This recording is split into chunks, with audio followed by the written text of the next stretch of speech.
Trinidad and Tobago on Twitter. Our call sign is at @TTParliament.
Honourable Senators, we are about to resume deliberations on Clause 4. Attorney General, when we left off, you were to propose an amendment. Yes, Madam Chair.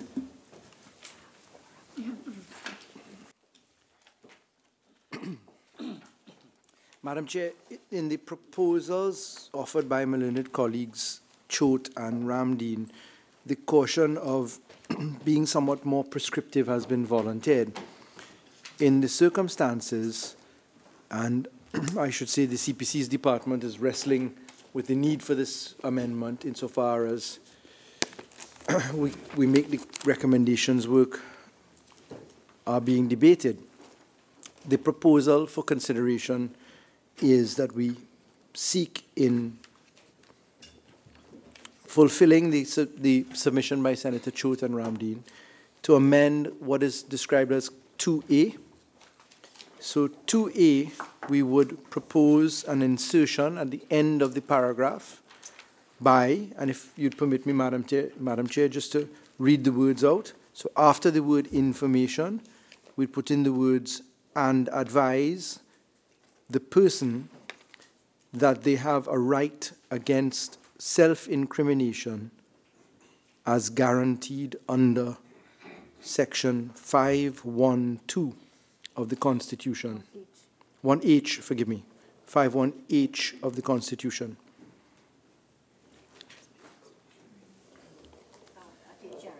Repeat it, yes, please, ma'am. They have a right. So, after the word information, and advise the person that they have a right against self-incrimination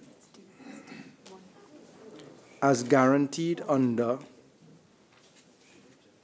Section 5, open brackets, 1, close brackets, open brackets, D as in Delta, close brackets, of the Constitution.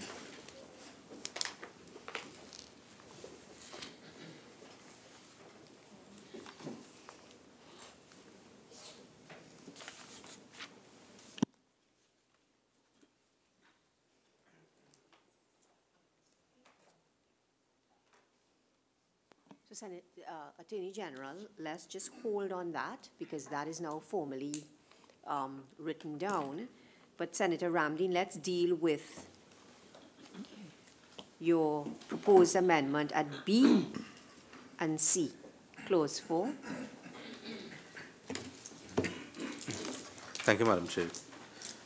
Honourable Attorney General, through you, Madam Chair, I saw that the proposed amendment to subclause D, Roman 2, subclause 3 of Clause 4 sought to impose some type of duty upon the FIU to publish in the Gazette a list of countries identified by SFRB as having strategic anti-money laundering and terrorist financing deficiencies.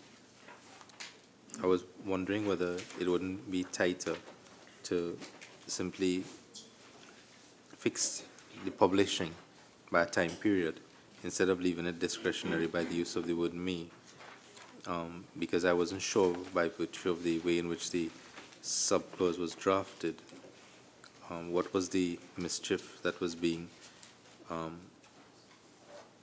catered for by this amendment. If it is that it is to bring to the attention of the public because it is published in 2 daily newspapers, then I guess there would be people who would want to know who are the countries that are deficient in anti-money laundering and terrorist financing activities. It may well be that the purpose may be that so that they don't deposit monies or invest monies in those countries because there may be some type of sanction that is attached to that. But if that is the purpose, then I don't see why we should leave it to the discretion of the FIU to do the publishing, because it may well be that the publishing may be, the information when published by virtue of the discretion vested in the FIU may be spent.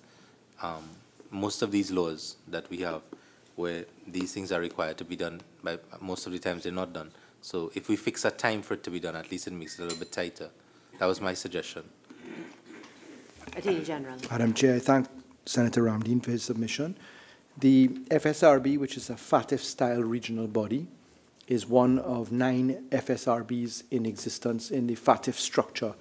FATF in and of itself is over 150 entities, countries, having 9 FSRBs. Trinidad and Tobago is a member of the Caribbean Financial Action Task Force. The requirement for publication for the list that is produced by the FATF is to be found in section 17(1)A, Roman 1. So what the parent law fulfilled was the requirement without reference to a time frame for publication of the FATF itself, which is the parent entity, the FATF. What was not provided for was the operation of the 9 FSRBs, of which CFATF is just one, because those FSRBs, with their delegated structure, actually produce lists of their own. So we kept to the formula of not prescribing a time frame for 2 reasons. One, because Section 17 of the Act itself, 17(1)A, Roman 1, does not prescribe a time frame. And secondly, because FSRBs and FATF produce lists all the time. And the entity that we have established in law in Trinidad and Tobago, and which other jurisdictions actually use, is the FIU. So we felt it safe to keep within the formula of usage. And whilst it's useful to have the recommendation for a time frame, because the plenary sessions revolve on very many different dates, there are plenaries in May and in October for FATF, and then the FSRBs have different plenaries. You may find yourself with 2 sets of obligations with different timeframes. But I do want to note that the entire financial system is built upon this publication and that it is something which works well. So, honourable senators, I will put the amendment proposed by Senator Ramdeen to the vote first, and then we will deal with the amendment that has just been proposed by the Honourable Attorney General. So the question is that Clause 4 be amended as circulated on behalf of Senator Ramdeen. Those in favour say aye. Aye. Those against say no. No. So that amendment has not been passed. And the question is that Clause 4 be amended as follows.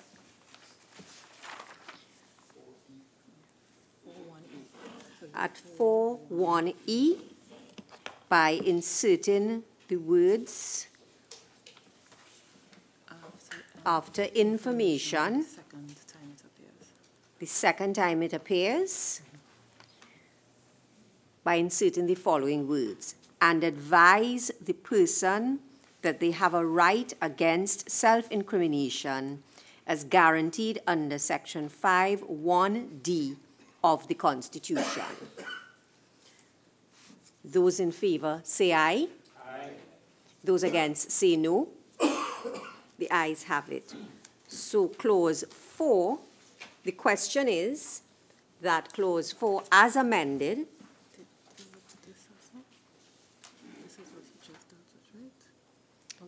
No, we just dealt with this.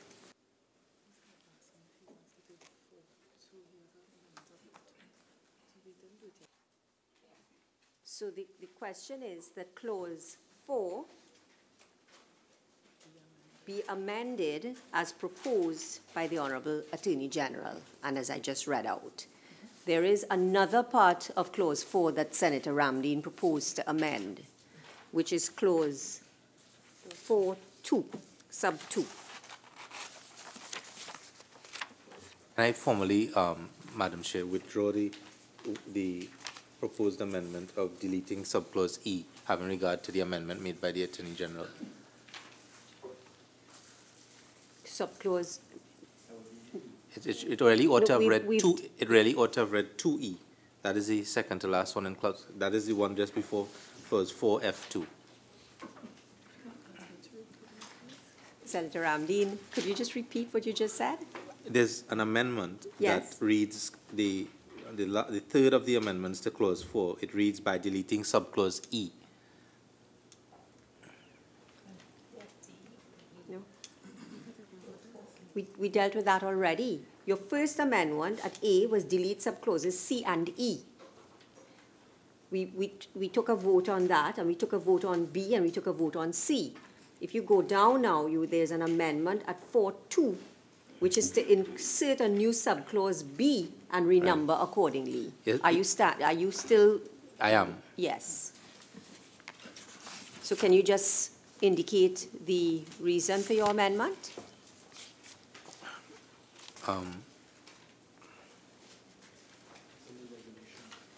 It's in the regulation. Is it in the regulation? Yeah.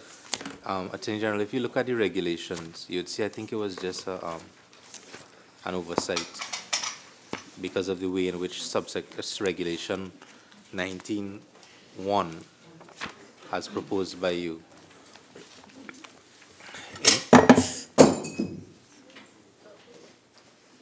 Continue, Senator Ramdeen. Yeah, certainly.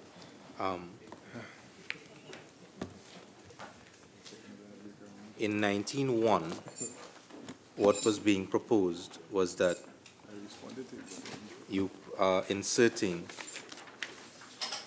that the FIU can provide information of its own motion. And if you look at 3, Section 2 provides a certain degree of protection when 1 is invoked. But when you come to 3, it only caters to when there is a request and not when it's provided of its own motion.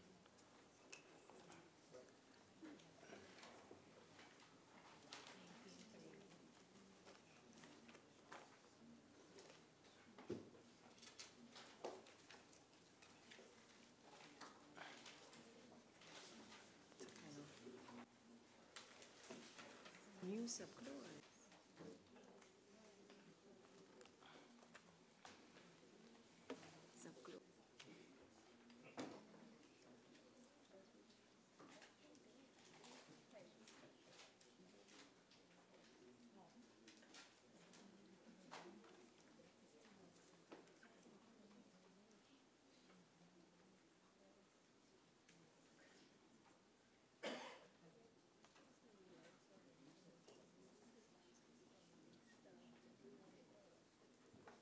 Thank you very much. Sorry about it.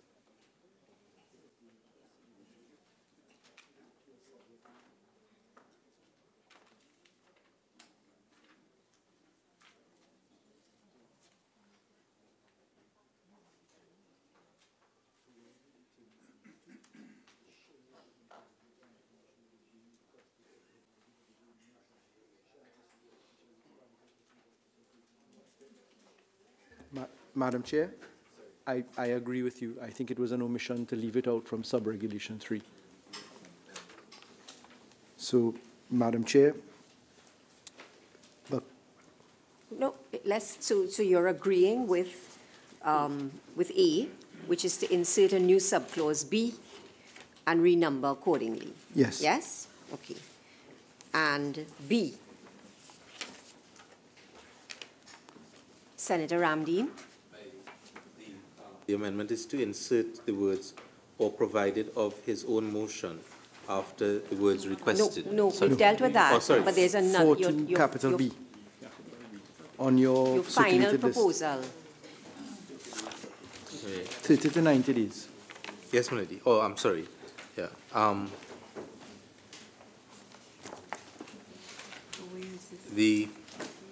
The reduction, it was 6 months before, Attorney General. Yes.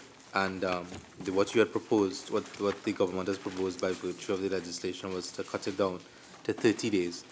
And while I understood that the mischief was that to shorten the time periods and secure compliance, I was just wondering if such a drastic change would not be a little bit too draconian to be able for someone to produce the records.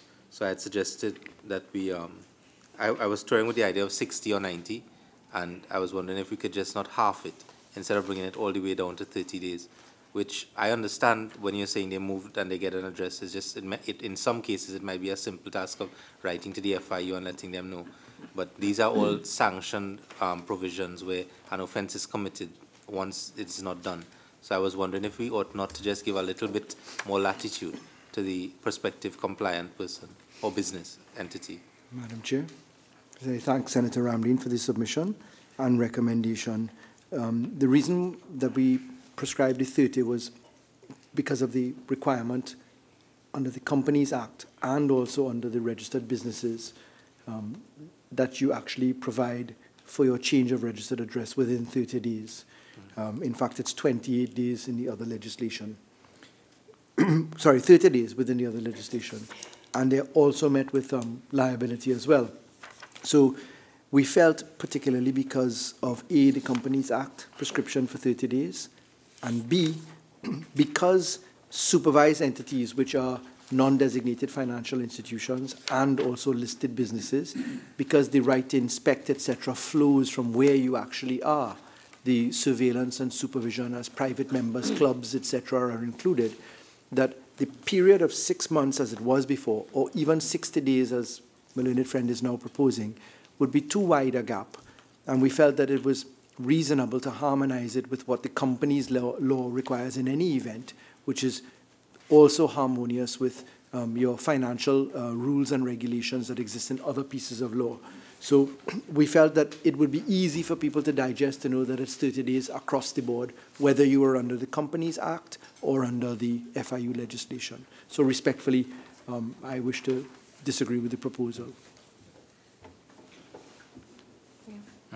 Okay, so honorable senators, I'm going to ask you to have a look at the amendments circulated, and I'm going to now put the amendments at clause 4.2 as circulated to the vote.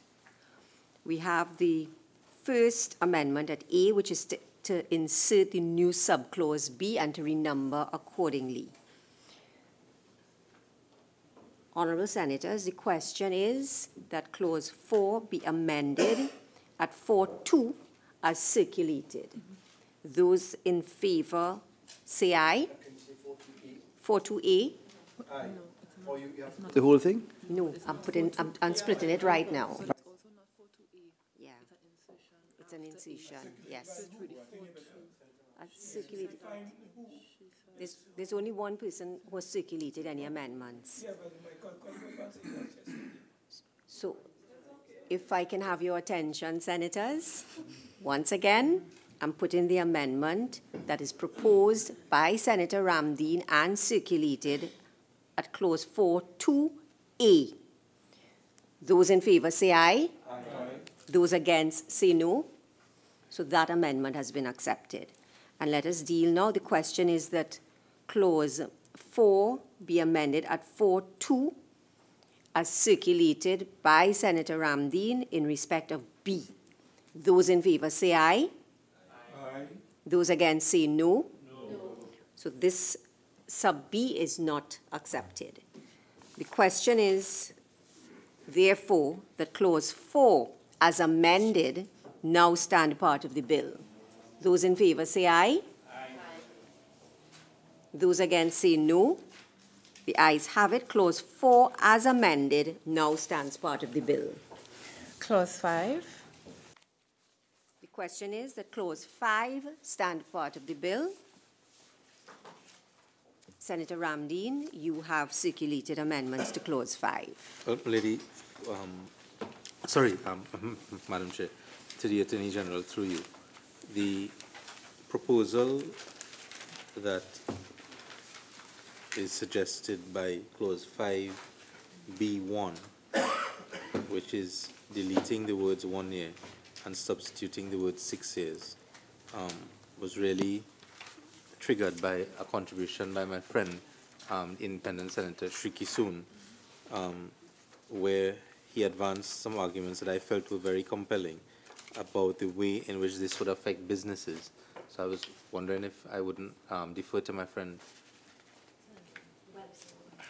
What I would ask Senator Ramdeen, it is your amendment that has been circulated. So have you finished with your contribution? Yes, lady. Yes. Yes. Senator Shriki Soon, you have a contribution to make? Thank you, Madam Chair. With respect to the same clause that Senator Ramdeen referred to, again, to just endorse his suggestion by the amendment, was that the 6-year period for reverting to the original taxation that was imposed, whether or not that could be reconsidered. I know that the 6 years, there's a suggestion for harmonization, but I'm asking to revisit the re-evaluation of it, whether or not 6 years. I think 6 years it's quite a lot of time. Madam Chair, I accept, may I, Madam Chair? Yes. I accept that change is sometimes hard. Sometimes there is a recommendation that change be phased. But insofar as there is a direct prescription at law that you maintain your records and that you're liable for taxation, remember this is in respect of something which is fraudulent. So if you have made a false declaration under the customs laws, if you have lied on your importation, if you have failed to treat with it as prescribed in sections 212, etc. of the Customs Act, go forward before the controller or before a court of law, it's only in those circumstances, furthermore, where you fail to put in an appeal, that you're being asked to be treated with the sanctioning of your future goods. I'm just being general in terms of the clause. But specifically for the maintenance of records and liability, it makes genuine sense from a whole of government perspective, from a revenue perspective, that you be liable for the customs and excise duties, which is the 4th largest contributor to our GDP, to our revenue, that you have a harmonized position with your inland revenue. So you're not going beyond any period that the inland revenue doesn't have. You keep your books and records for the same period. All that we're asking people to do is to ensure that you don't lie on your customs declaration, because the system is now designed such that Asecuda will catch you if it works right, but also insofar as our current system is also dependent upon what we call self-declarations or self-inspections, where you've established a good enough record where you pass through the system. Because what the customs really does is that it audits part of the transshipment arrangements between Trinidad and Tobago, and not all. But we feel that the harmony is not something which is not understood in our perspective, or rather I should put it in the positive. We feel that the harmonization is something that is easily understood, because you have to do it for inland revenue anyway. What you're not, you're also being treated in terms of your false declarations, etc., in a similar way to the existing law. So sections 212, 213 of the Customs Act, which provide for first offenses, second offenses, and third offenses with exposures to $125,000 or 3 times the value, etc. You have a regular operating system, but this is a very important area, not only for revenue, but for criminality and money laundering, and we felt that it was prudent to keep it in harmony with the inland revenue. Madam Chair, through you, AG, I understand the harmonization point, but I don't think the authority to go back and adjust an invoice that's 6 years old is really fair to the business public. Madam Chair, may I ask a question? I hope that my learned colleague understands that the reason for adjustment is because you've lied. You've committed a fraud. So the Inland Revenue, sorry, the Customs Excise Division is not being given a power to go and adjust something for a capricious basis or without a reason. If you have defrauded the revenue of Trinidad and Tobago at any point in time within a 6-year period, that is when the Customs has the opportunity to knock on your door and say to you, could you please explain what happened here? Because it just doesn't happen just like that. If you disagree with the adjustment, you go to the Tax Appeal Board, you file your objection. If the Tax Appeal Board says that you did it wrongfully, then you're subjected to the penalties that are to be applied there. But this isn't an innocent infringer arrangement. The innocent infringer is not caught by this. Madam Chair, through you. Thank you, AG. But you also have to remember that the institution itself is not one that's 100% foolproof. There are incidents or there are situations where you have persons employed in that organization who can maliciously Accepted, which is why we've now put the obligation that you must keep your records for 6 years. So before you didn't keep your records. So what we're doing is we're harmonizing the fact that you must tell the truth. You must expose yourself to liability. You have a process of appeal if you disagree. And more than that, you keep your records, because when someone imports goods, you pay duties or you have exemptions as may be applied, and there's evidence of it. So I've done many a case, if I disclose from my previous life, but many a case before the customs and the courts on these particular provisions. And in all of the cases that I certainly had experience with, the evidence, quote unquote, sets you free. But the records, Madam Chair, through you again, but the records that the importer would have would be in sync with the information that you would have submitted to customs. You'd be surprised that that's not often the case. You'd be surprised that what people do is that they under-invoice, that they deduct the duties. They will tell you they bought it at place X for Y dollars, and then place X will then demonstrate conclusive proof that in fact you bought it at place X but for Y plus $20. And that system has now become transparent by Asecuda and Asecuda Plus under the Customs Division. So then my final question, therefore, is if the system, the Asecuda system, works, then why 6 years? Because it's A, in harmony with the Board of Inland Revenue, and B, because the system has loopholes in it, and because the post-audit environment is always post-audit, and this is the point that is really the carrying point.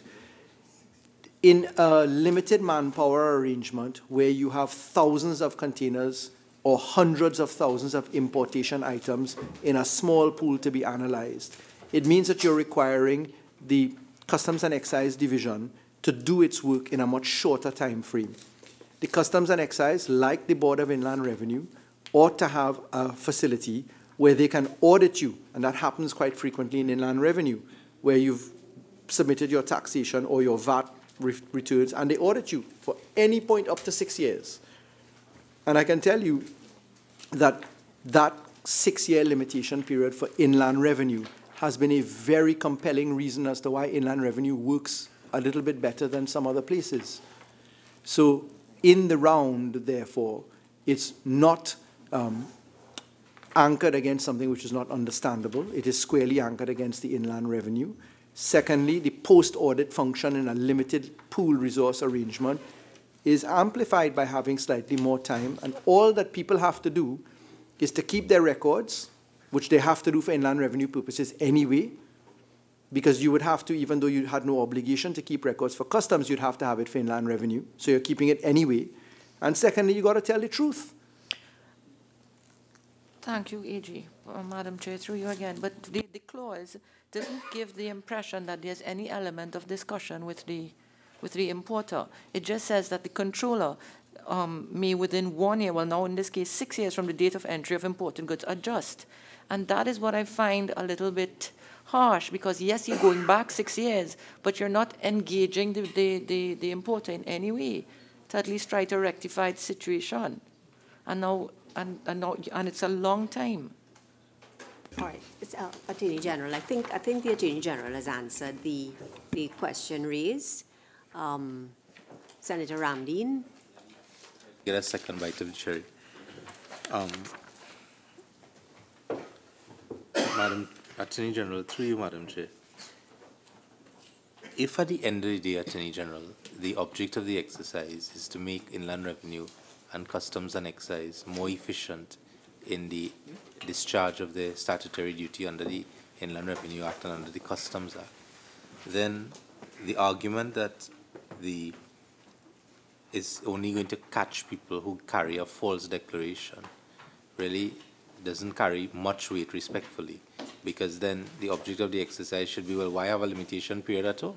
Because you could just go back till Thy Kingdom come and catch people. But the point about it is this: don't you think that giving a longer period of time to Customs and Excise and Inland Revenue to discharge that particular function, which is their principal function for the collection of taxes and the collection of duties, is going to make them more inefficient?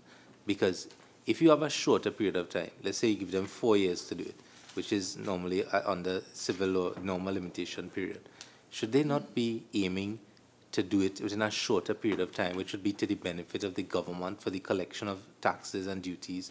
And if they perform their function in a more efficient time frame, and one is not tying them down to a year or 2 years, one says, if my argument really hinges upon the fact that the way the system operates, as you would well know in the position that you are, is the more time you give them, is the longer they'll take to do it. Attorney General. Thank you, Madam Chair, and I thank my learned friend for his submission. We are in a dynamic where there is gross inefficiency in the system as is currently created. The government, as everyone is well aware, is in the process of reformulating an approach towards revenue management through the Revenue Authority. I should indicate that the Revenue Authority is something which will have to treat with Customs and Excise as well, because the Revenue Authority is directly related to those aspects. In that circumstance, the amplification, so Senator Ramdeen raised an important point which I need to address. Why have any prescriptive period at all? We're proposing a prescriptive period which is in harmony with the Inland Revenue laws. And we're not proposing no prescriptive period, because then you'd have to keep documents ad infinitum, which would just be too large a process. So if you're going to keep it for 6 years anyway for Inland Revenue, then keep it for 6 years for Customs anyway, because those documents are directly relating to what you would have to disclose to Inland Revenue in some circumstances anyway. So we're not asking the taxpayer or the citizen to do anything more than he's already doing in terms of the 6-year period. In terms of encouraging inefficiency by giving them a shorter time, that is a useful perspective. However, the truth is that the manpower resourcing is of an issue, and we feel that the larger frame of 6 years is something that would allow for Trinidad and Tobago to consider its systems in by far a better position. We feel that one of the best examples to sobriety in our society, to lawfulness in our society, is grounded in the fact of example. If people know that there is a consequence to something, they are more likely to comply with a situation. And that little 2-year period extra, or in this case, that 5-year period extra, where people are brought to account, because remember, unless you appeal to the Tax Appeal Board, you're going to be treated with by the Customs Division. So there is a consequence in a very simplified environment, which can bring sobriety to a runaway society. And in those circumstances, Madam Chair, we regret that we are insistent upon maintaining the 6-year period for the reasons expounded upon. Yeah. Senator Ramdeen, before I put this to the vote, you have in your amendment as circulated at C, by deleting C2, which is different from the 3- and 6-year time frame. Do you want to address? B, C. Yeah. Isn't maybe, well, in general, I tried to, through you, Madam Chair. There are two things about this Attorney General. The first is that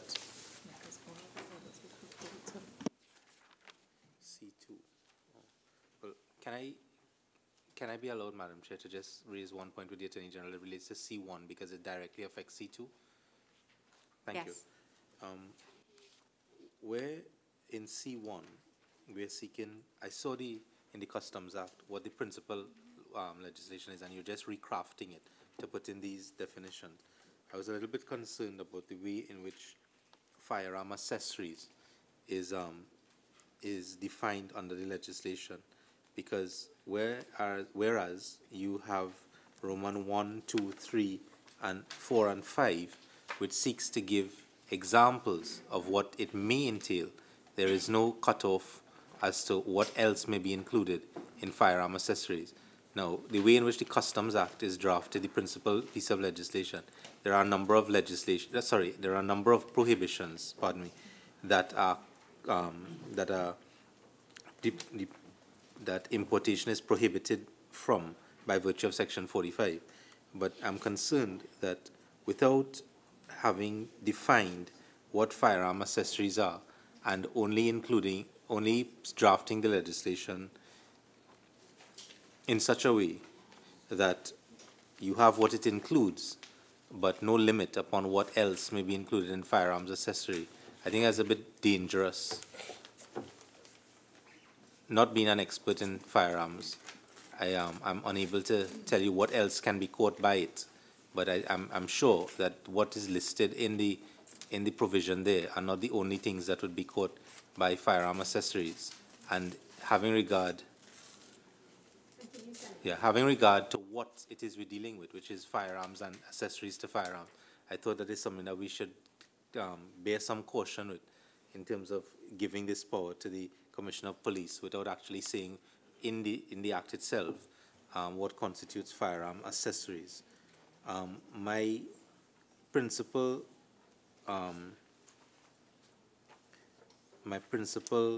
objection that formed the basis upon which I objected to Roman numeral 2 was that I didn't see that there was a direct connection between somebody who has an FUL and someone who is bringing in firearm accessories.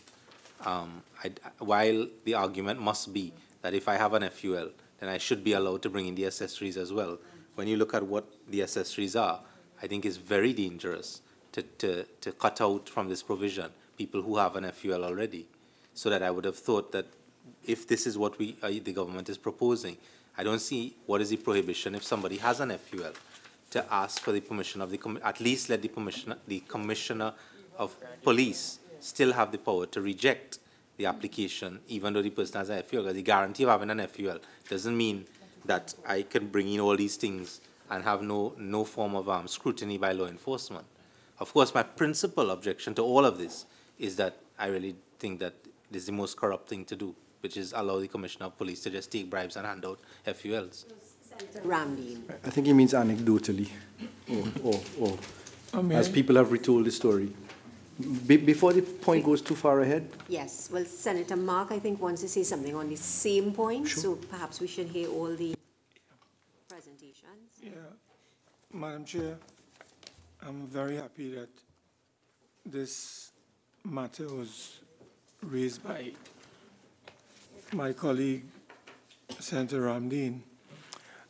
I myself, through the chair to the Honorable Attorney General, I was wondering why we were leaving out those persons who have licensed firearms in terms of not seeking the express permission of the Commissioner of Police to import firearm accessories. Because, Madam Chair, you would know that we live in dangerous times, and we don't know, we cannot leave, I should say, anything to chance. And that is why I would want to support the submission made by my colleague that the Attorney General should, in fact, consider getting these persons who have that license, if they wish to import accessories, there should be some kind of inventory, right, taken by the police. At this particular instance, the Commissioner of Police, who would have a record that even though you have a license and you want to import accessories, you must tell me what accessories you wish to import, and then I will make a determination and to grant you the necessary permission. So I believe, Attorney General, is something that you ought to consider and address at this time, Madam Chair. I would support that. Anybody, does anyone else have a comment? Senator Richards.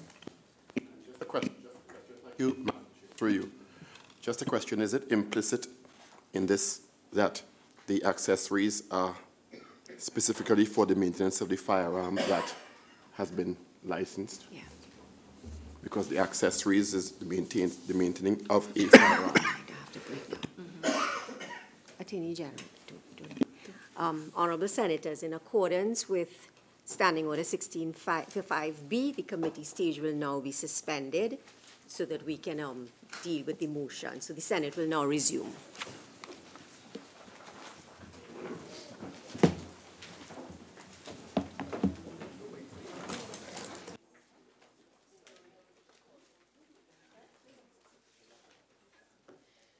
Obika.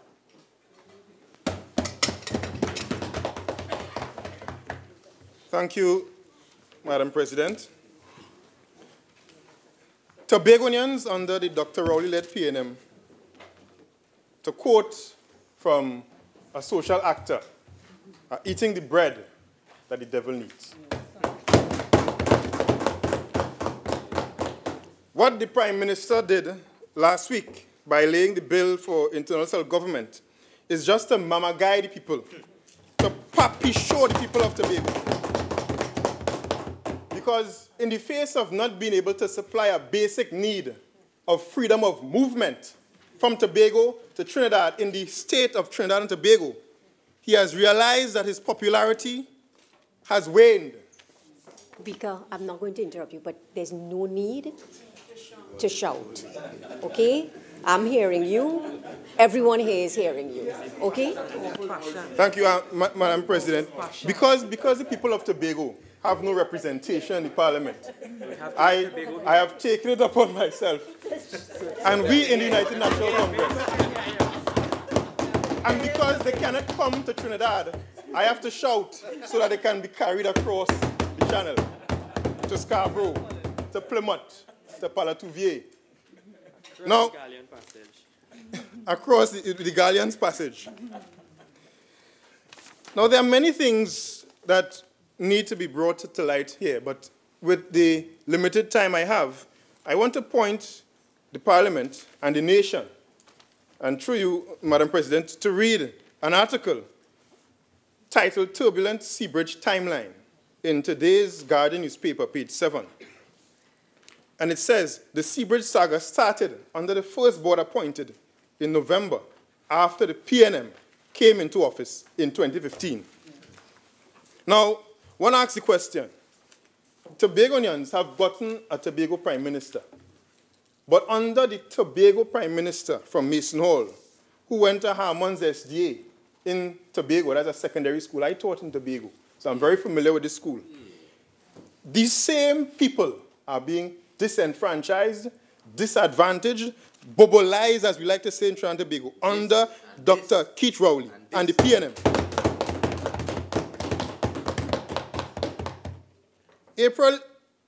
February 14th, 2017, and April the 22nd, more importantly, is a date to remember. That's the day that the Galicia left our shores. The Minister of Finance came to the Senate today, and to answer when would the Galleons Passage be making the passage to Trinidad and reaching in Port of Spain, he said at the end of April. And for those in Tobago, they would very well know that the beginning of April marks Easter Monday. All right? Now, and this is not an April Fool's joke. So Easter Sunday will be the 1st, Easter Monday will be the 2nd of April. The people of Tobago will now have to endure, after 12 months of suffering, an Easter with no respite, no relief from this government. Now, one thing we want to look at, let's look at the economy of Tobago. This motion is about the impact on the people of Tobago, and the occupancy for hotels. Tourism sector in Tobago is the main economic agent. Apart from government employees, the tourism sector basically accounts for most of the employment in Tobago. And we have Tobago occupancy, hotel occupancy, standing at 26.7%, with a regional average of 68.3%. And for similar territories as Tobago, in terms of destination, 70%. So Tobago is functioning at a much lower rate. And even when you compare to Trinidad at 60%, which is a decline from under the partnership, which was at 2/3, this island of Tobago is suffering. We have hotels like Rovanels, basically have to close. 34 businesses, according to Mr. Dad, have closed their doors, sent home their workers because they have no choice. And this government, instead of trying to fix the problem, they come with internal self-government to mama guide people of Tobago, to puppy show the people of Tobago. So just to remind you of the dates that happened. April 11th, Alison Lewis and members of the board at the Port Authority take the oath at President's House. April 12th, the Prime Minister only tells Parliament government acted in the interest of taxpayers by cancelling the Superfast Galicia. April 23rd, Atlantic Provider and Trinity Transporter contracted a rail pickup side. We already know the devastating impact that had. Open boat, old boat, vehicles getting oil sprayed on them, sea spray, sea blast, no accommodation for travelers, for truckers. Another batch. 10 years to go to Tobago. Well, 10 hours, sorry, but it feels like years. June 5th, T&T Spirit goes on dry dock. Now, there's a matter that must be raised regarding that. You see, the contract for service was with Bay Ferries. But in this government's style of total incompetence, instead of transitioning from Bay Ferries to a local committee, they didn't take it on. So when Bay Ferries was no longer with us, you realize that the maintenance program of the T&T Spirit and the Express basically went awry, and we are faced with the situation we are facing now. We also have those two vessels that are 15 and 20 years old. And as a result of that, a fast ferry, based on expert opinion, normally has an average life of 15 years. So if you go beyond that, a serious, intensive maintenance program must be upheld. This government did not do what was responsible, did not do what they had to do for the people of Trinidad and Tobago. Now, June 29, the Port Authority and the Works Minister announced the Cabo Star, a cargo vessel, and the Ocean Flower 2. That mess of bacchanal and corruption would be coming to service the entire route. July 19, the Cabo Star arrives in Trinidad, 2 days later after its scheduled arrival. July 31st, Cabinet appoints a 3-member committee. August 1st, the contract for the Ocean Flower 2 is cancelled after it failed, Madam President, to meet 3, not 1, not 2, but 3 arrival deadlines. All boat. August 15, the CEO of the Trinidad Tobago Interland Transport Company, Leon Grant, is suspended. Now, under this PNM government, whistleblowers suffer the most. Harry. Put that on the disc. August 15th, the Prime Minister appoints businessman Christian Mute as sole investigator into the circumstances surrounding the procurement of the Cabo Star. Where is the report? This report must be brought to Parliament.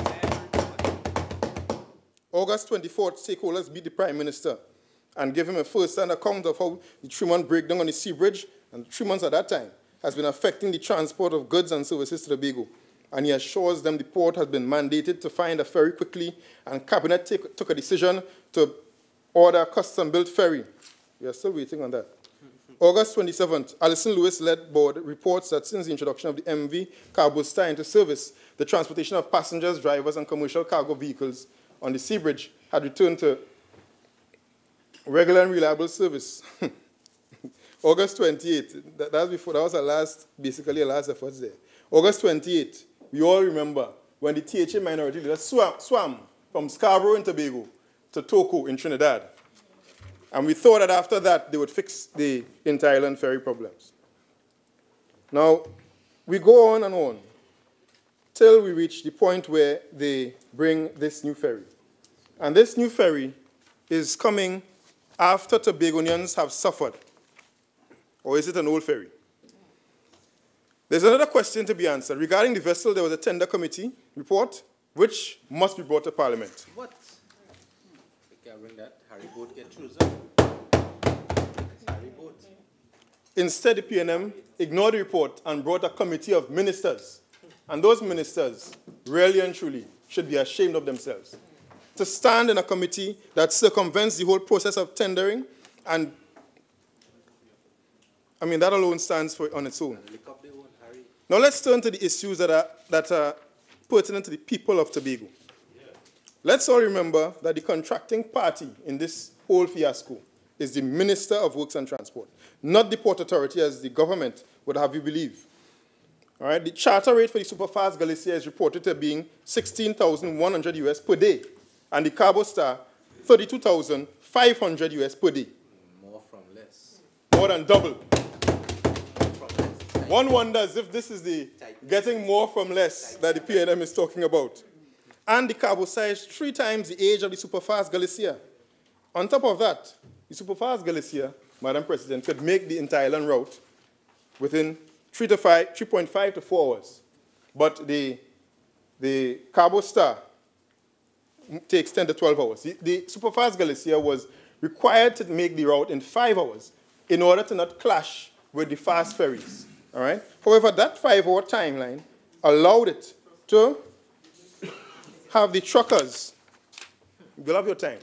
That 5-hour time allowed the truckers to make a round trip.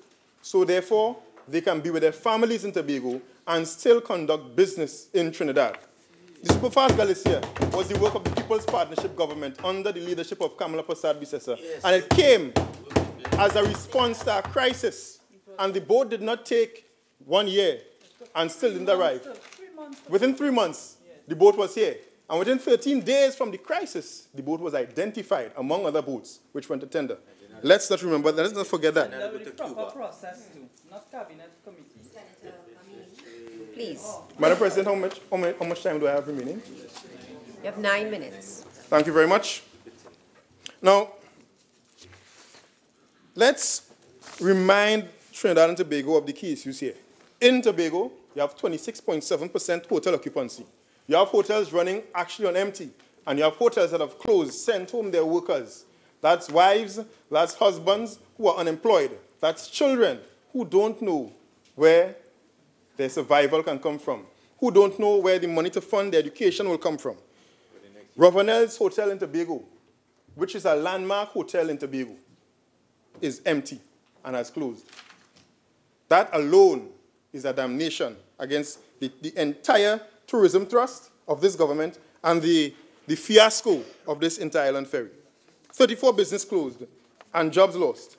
And in the face of that, instead of a member of parliament empathizing with the people of Tobago, despite the impotence of that they have rendered the whole inter-island ferry system, that member of parliament stood up and said that she can still get almond milk and yogurt. But what about pigs, flour, toilet paper, rice, sugar? You have supermarket owners that are saying that their businesses, their shelves are running empty. All right? The chairman of the Tobago Chamber of Industry and Commerce, Demi John Cruikshank, is saying that the impending collapse of Tobago's economy will collapse because of the sea bridge, Madam President. He said the whole place shut down. All right? And he said that Tobago no longer has a fast ferry service and the Cabo Star alone cannot suffice. Business owners are angry at the continuing situation. Tobago's E-Zone Courier Service Manager Louise Hawkins echoed Cruikshank's sentiments. He said it's awful. You have increased transportation costs and reduced efficiency. Another regular user of the ferry, Kelvin Roberts, a grocery store owner in the Plymouth community, said his business had already slowed and the number of stock goods had decreased, which makes an untruth what the information coming from the government is. It is a total untruth that the stock of goods in the supermarkets and the stores are not being depleted, because we have the evidence here to prove, or go and ask your constituents yourselves. Now, the president of the Inter-Island Truckers and Trailers Association, Horace Hamid, said that he's fed up. Carnival, he said, is normally a good time when it was one of the worst times. He said this year we didn't have any community groups or church groups coming to Tobago, which normally gives a lift to the island. I taught at a secondary school in Tobago where on evenings you would see the boat coming in.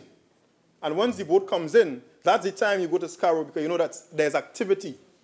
You'll see some of your former students making income because they may have a guest house in the family, and they would go and solicit tenants. You may see many different activities. The taxi drivers, the vendors, everyone benefits when there's movement between the islands. So there will be no boat for Easter. Woe be unto this government. 34 small businesses closed down in Tobago due to the air and sea bridges. There's another article, Madam President. I will submit that for answer. Tobago trouble. You have to submit it. You should submit it as far as possible in your contribution. Okay, thank you very much. That article is from it's from 103 FMTT. I will send the slash. The comment was made based on Diane Haddad's revelation, and she revealed the figures on TV6 today. That's what the news slash said. So if you don't listen to the news, I really can't help you. Tobago is in trouble. Another article by Martin Daly on Sunday, 9th October 2016. So that's as far back as then. And since then, they were complaining about occupancy rates. Now, the reported state of Tobago's tourism, according to Martin Daly, tells us something about the political will for diversification in this country. Now, CNC3, in a press release, stated that the people of Tobago are hurting, Madam President, and businesses are closing down.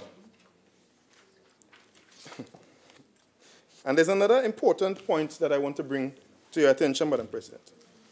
The same Diane Haddad, who reminded persons that she's Tobago born and not by boat, as a member in the other place would have Tobagoans believe. All right? She said the Tobago Chamber has been told that the THA Chief Secretary, Kelvin Charles, wants to meet with them. But they said it will be the Chamber's first meeting with Charles since he assumed office more than a year ago. Despite this fiasco, he has overseen the worst example of inter-island transport in the history of Trinidad and Tobago. And despite this fiasco, it will be the Chamber's first meeting, Madam President, since THA Chief Secretary Charles has assumed office more than a year ago, although the group, this is the business community, has made numerous calls for talks. This is according to CNC3. The THA minority leader, Watson Duke, said he's not surprised at the call for shutdown, but he said that he's surprised as who the call came from. Because normally, Madam President, the business sector is the settled part of a society. They are the ones who basically should be in order. If they are not in order, well, you can imagine what is happening with the man on the ground. Watson Duke said it was just a matter of time before it reached this explosive state. So he's farmed since August 28. Madam President, in the few minutes remaining, I want to remind persons of what happened under the People's Partnership Government.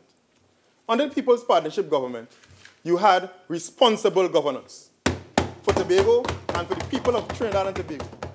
The People's Partnership Government also made sure that persons could move freely across both islands. Hotel occupancy in Trinidad was 66% in 2015. As of 2017, 60%, according to the Trinidad Hotel and Restaurant and Tourism Association. Under the PNM government, you have to remind ourselves that hotel occupancy is 26.7%. For persons in Trinidad, they may not appreciate that for the citizens and the residents on the island of Tobago, tourism is a mainstay of the economy. The tourism product and the tourism industry in Tobago feeds families. It educates our children. It prepares our future leaders from the island of Tobago. I'm very familiar and I'm very passionate about the development of Tobago. After all, having worked as a teacher in Tobago and as a junior economist in the Division of Finance in the THA, I believe that it's very important that a strong Tobago is integral to the development and advancement of this country.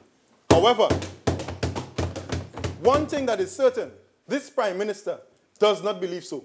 In fact, one must ascertain, or one can even conclude, that he has revoked his Tobago status, renounced it, as someone did with Ghana, someone who sits opposite us, renounced it for status in somewhere in the West, wherever that would be. You know? I think it's West Moorings or west of West Moorings or inside it or wherever. Please. You're speaking, really and truly, remember the standing orders, okay? Continue. I apologize, Madam President. And I remind persons of where I started. We are bringing this motion for the people of Tobago. These are the things that the people of Tobago are feeling. These are the things that the people of Tobago are saying. But unfortunately, they are not getting the representation that they deserve. So I apologize if I am a little bit passionate, but I feel for the people of Tobago. Your time is out. Thank you very much. Minister of Works and Transport. Thank you, Madam President. Madam President, thank you for the opportunity to respond to the motion at hand. I was a bit taken back, though, because clearly the discussions that I just heard didn't really relate too much to the motion as presented. However, I will attempt, Madam President, to, as honest as I can, to put the facts straight on the table as to where we are and how we came here. This is no joking matter. This is nothing that anybody should try to politicize, because this actually affects the lives of the people of both Trinidad and Tobago. It's a serious matter, and it's a matter that this government will solve once and for all. There have always been challenges on the sea bridge and the air bridge in Trinidad and Tobago. At times it will work perfect, and then at times, like now, especially the sea bridge, I will admit, is way below what is acceptable. How did we get here? I have heard several commentators talking about the sea bridge without understanding what the sea bridge really is. The sea bridge is not the Express or the Spirit or the Cabo Star or the Panorama. The sea bridge is the sea transportation to and from Trinidad that deals with passengers and cargo. What happened in 2016, basically, the government was faced with a situation where the cargo vessel was with 14 days' notice withdrawn from service. Now, I will not go into details as to how that vessel was procured or anything to do with that, because that is a matter that is now in the courts, and the court will determine whether there was corruption, whether it was procured properly or not. What I'm dealing with here is the government was faced with a situation where in 14 days, a contract was broken and the vessel was withdrawn from service. That created an emergency on the cargo side going to Tobago. The government did what it had to do. There were some challenges, and the government came up with a 3-point plan where we would have engaged the services for 1 year for a cargo vessel, a plan to go back out for a further 2 years, and the long-term plan would have been the speccing for a vessel that the government will purchase. We went out, we got the 1-year vessel. As we speak, NIDCO is about to submit to the Ministry of Works the findings for a replacement vessel, if possible, for that one-year contract. I expect to get that by this evening. NITCO had also started negotiations and consultations with the stakeholders, both in Trinidad and in Tobago, for the specs on the purchase of a new vessel. So the government plans for the cargo vessel is in train, just as we had planned at the beginning. Unfortunately, within 3 months of that problem, we recognized that there was a problem with the passenger vessels. What was the problem? The problem with the passenger vessels was they have not been dry docked for a while, and both vessels started to give serious problems. The government decided that the length, the amount of problems these vessels were getting, there was a great possibility that both vessels could have broken down at the same time.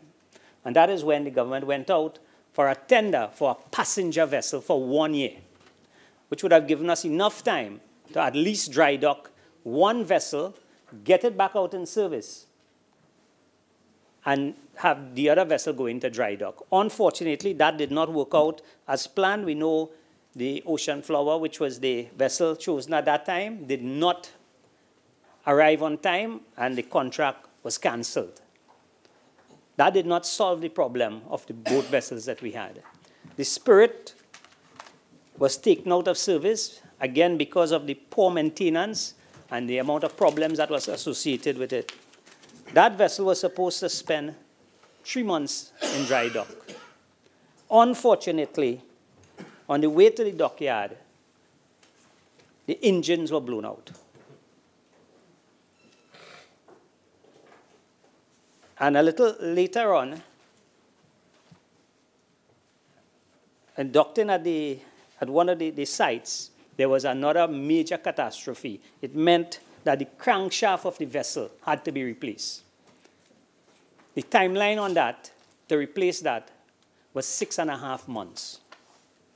So it was not as easy as just going in for 3 months and coming back out. There was significant damage to the vessel.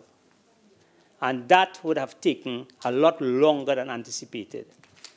What had to happen there is that the Express had to take up the slack, and we keep going for extension and extension and extension, because you cannot leave the sea bridge without a vessel, a passenger vessel.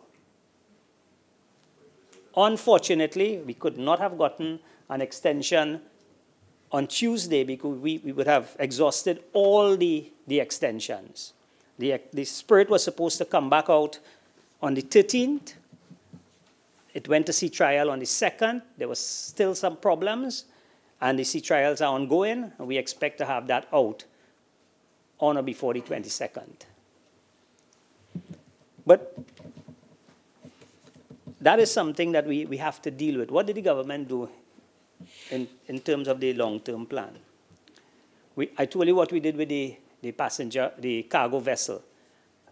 And as we speak, unfortunately, there are some people, and I've heard it here in the Senate and it's in the motion today, where there are some people who are hell-bent on giving Tobago a name that you want to associate with the disasters like Venezuela. When you hear about basic food items cannot be available in Tobago, that is not true. We didn't say that. They said it. It is in the motion that you brought. We didn't say that. Tobago. Right? There is no shortage of products in Tobago. And let's get that clear. We have a cargo vessel. There might be some challenges with it. But in terms of capacity, since the vessel came online, nothing have been left back in Trinidad and Tobago. Nothing at all. And I don't think, from my information, not one day have the boat ever reached to 90% of its capacity. Say that again. Right? And that includes the Carnival, where we were almost in this same situation, where we had to put close to 100 cars on the boat, all the cargo, and all the steel pans that came down from Trinidad, from Tobago, and had to go back up. And the boat still did not reach the 90% of its capacity. So this thing about the shortage of food and so in Tobago,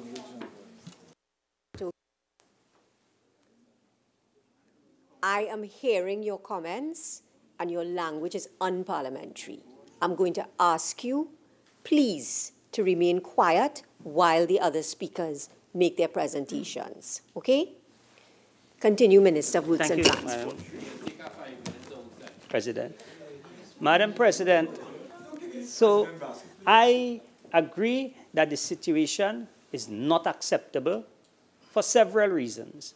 But to say that you cannot get basic foodstuff in Tobago is basically to paint Tobago like Venezuela.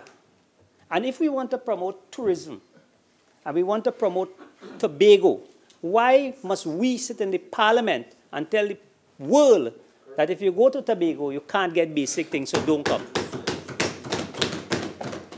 All right? That song is coming from certain people in Tobago, and I am happy today that there was a meeting with the THA and the stakeholders, and serious issues were put on the table, and I understand there's a consensus going forward as to how to improve Tobago. So let us not add in the parliament bad-mouthing Tobago, because what we say here in the parliament is seen and heard throughout the world.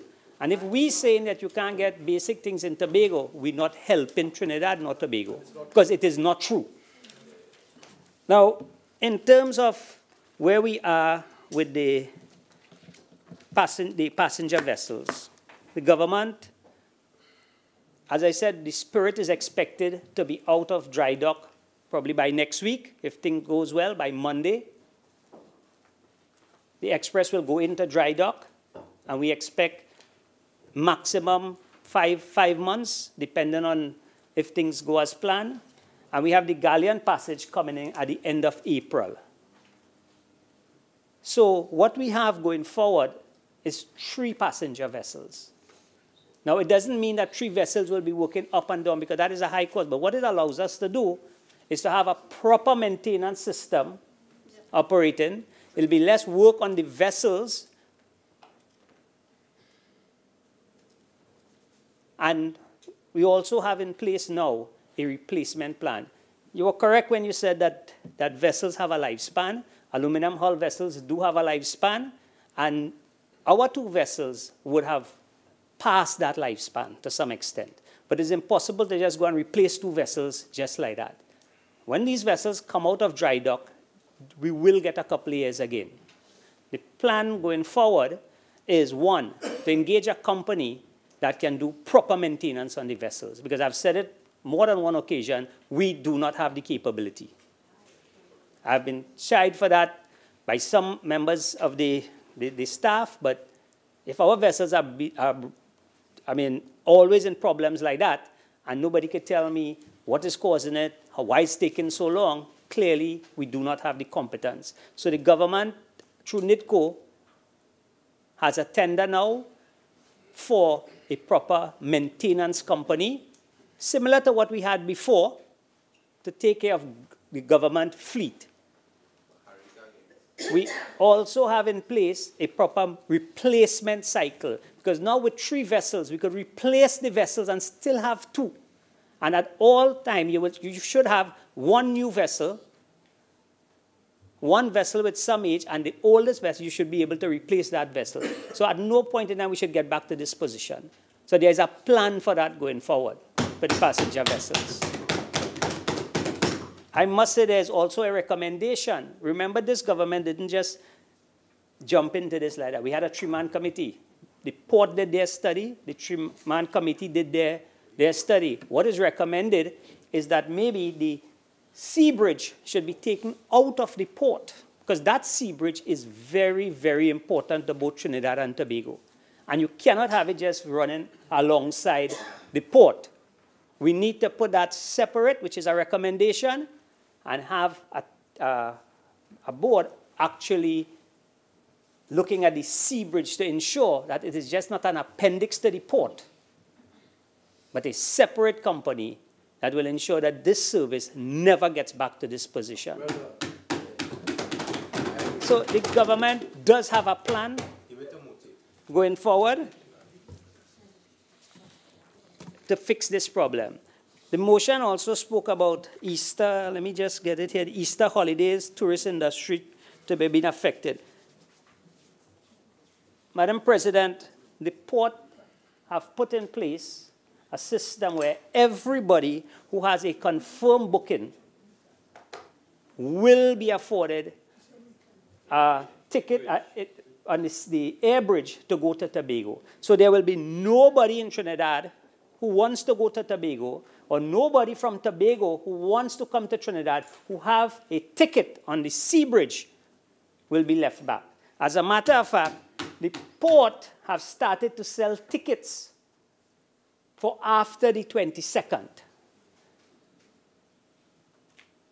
The port have started to sell tickets because we are confident that all available seats on the sea bridge will be accommodated, if not on the sea bridge, on the air bridge. And I want to congratulate Caribbean Airlines for standing up and ensuring that all passengers, not some, not first come, first serve, all passengers with a confirmed ticket on the sea bridge for the same price are accommodated on the air bridge. And this government will ensure that that continues until we get that port, that sea bridge right. So this thing about Easter weekend, if the boat takes 850 people, we're going to sell 850 tickets.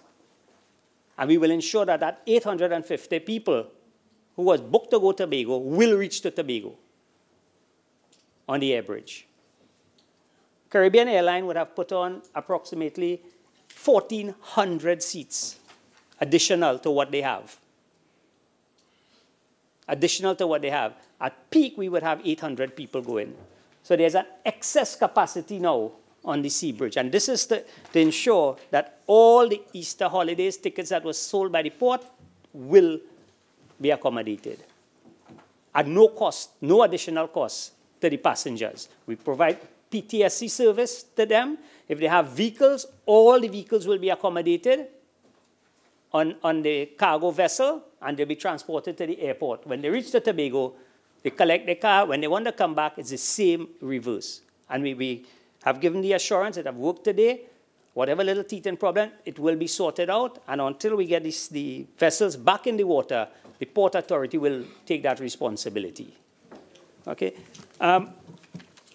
Madam President, I don't want to go into some of the areas that the senator who brought the motion went into, because I thought some of it was a little bit personal. It really wasn't, in my opinion, trying to represent and to try to bring a solution to the problem in Tobago. I just want to give the assurance that this government is working to fix this problem once and for all in the interest of both Tobago and Trinidad. I want to also take this opportunity to thank Ms. Alison Lewis for her service to the port.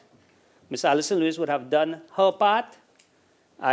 We have now installed the new chairman of the port, Colonel Alexander, and I expect the work to continue, the improvement at the port to continue, and I am sure we will be seeing the end of this fiasco shortly. I thank you, Madam President.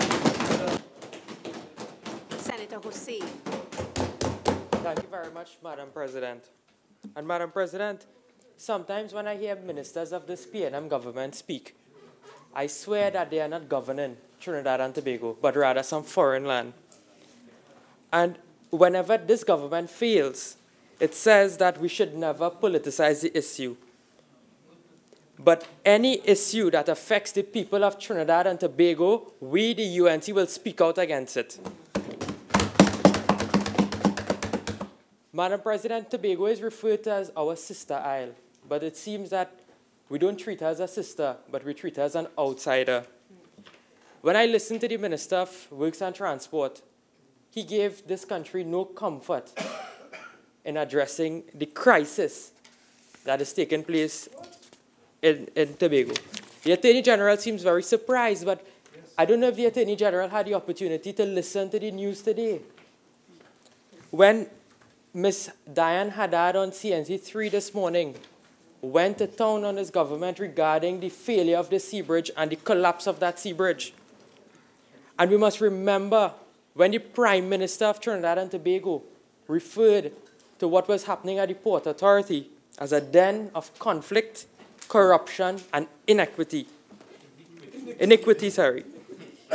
And, Madam President, persons are calling for the businesses to shut down in Tobago.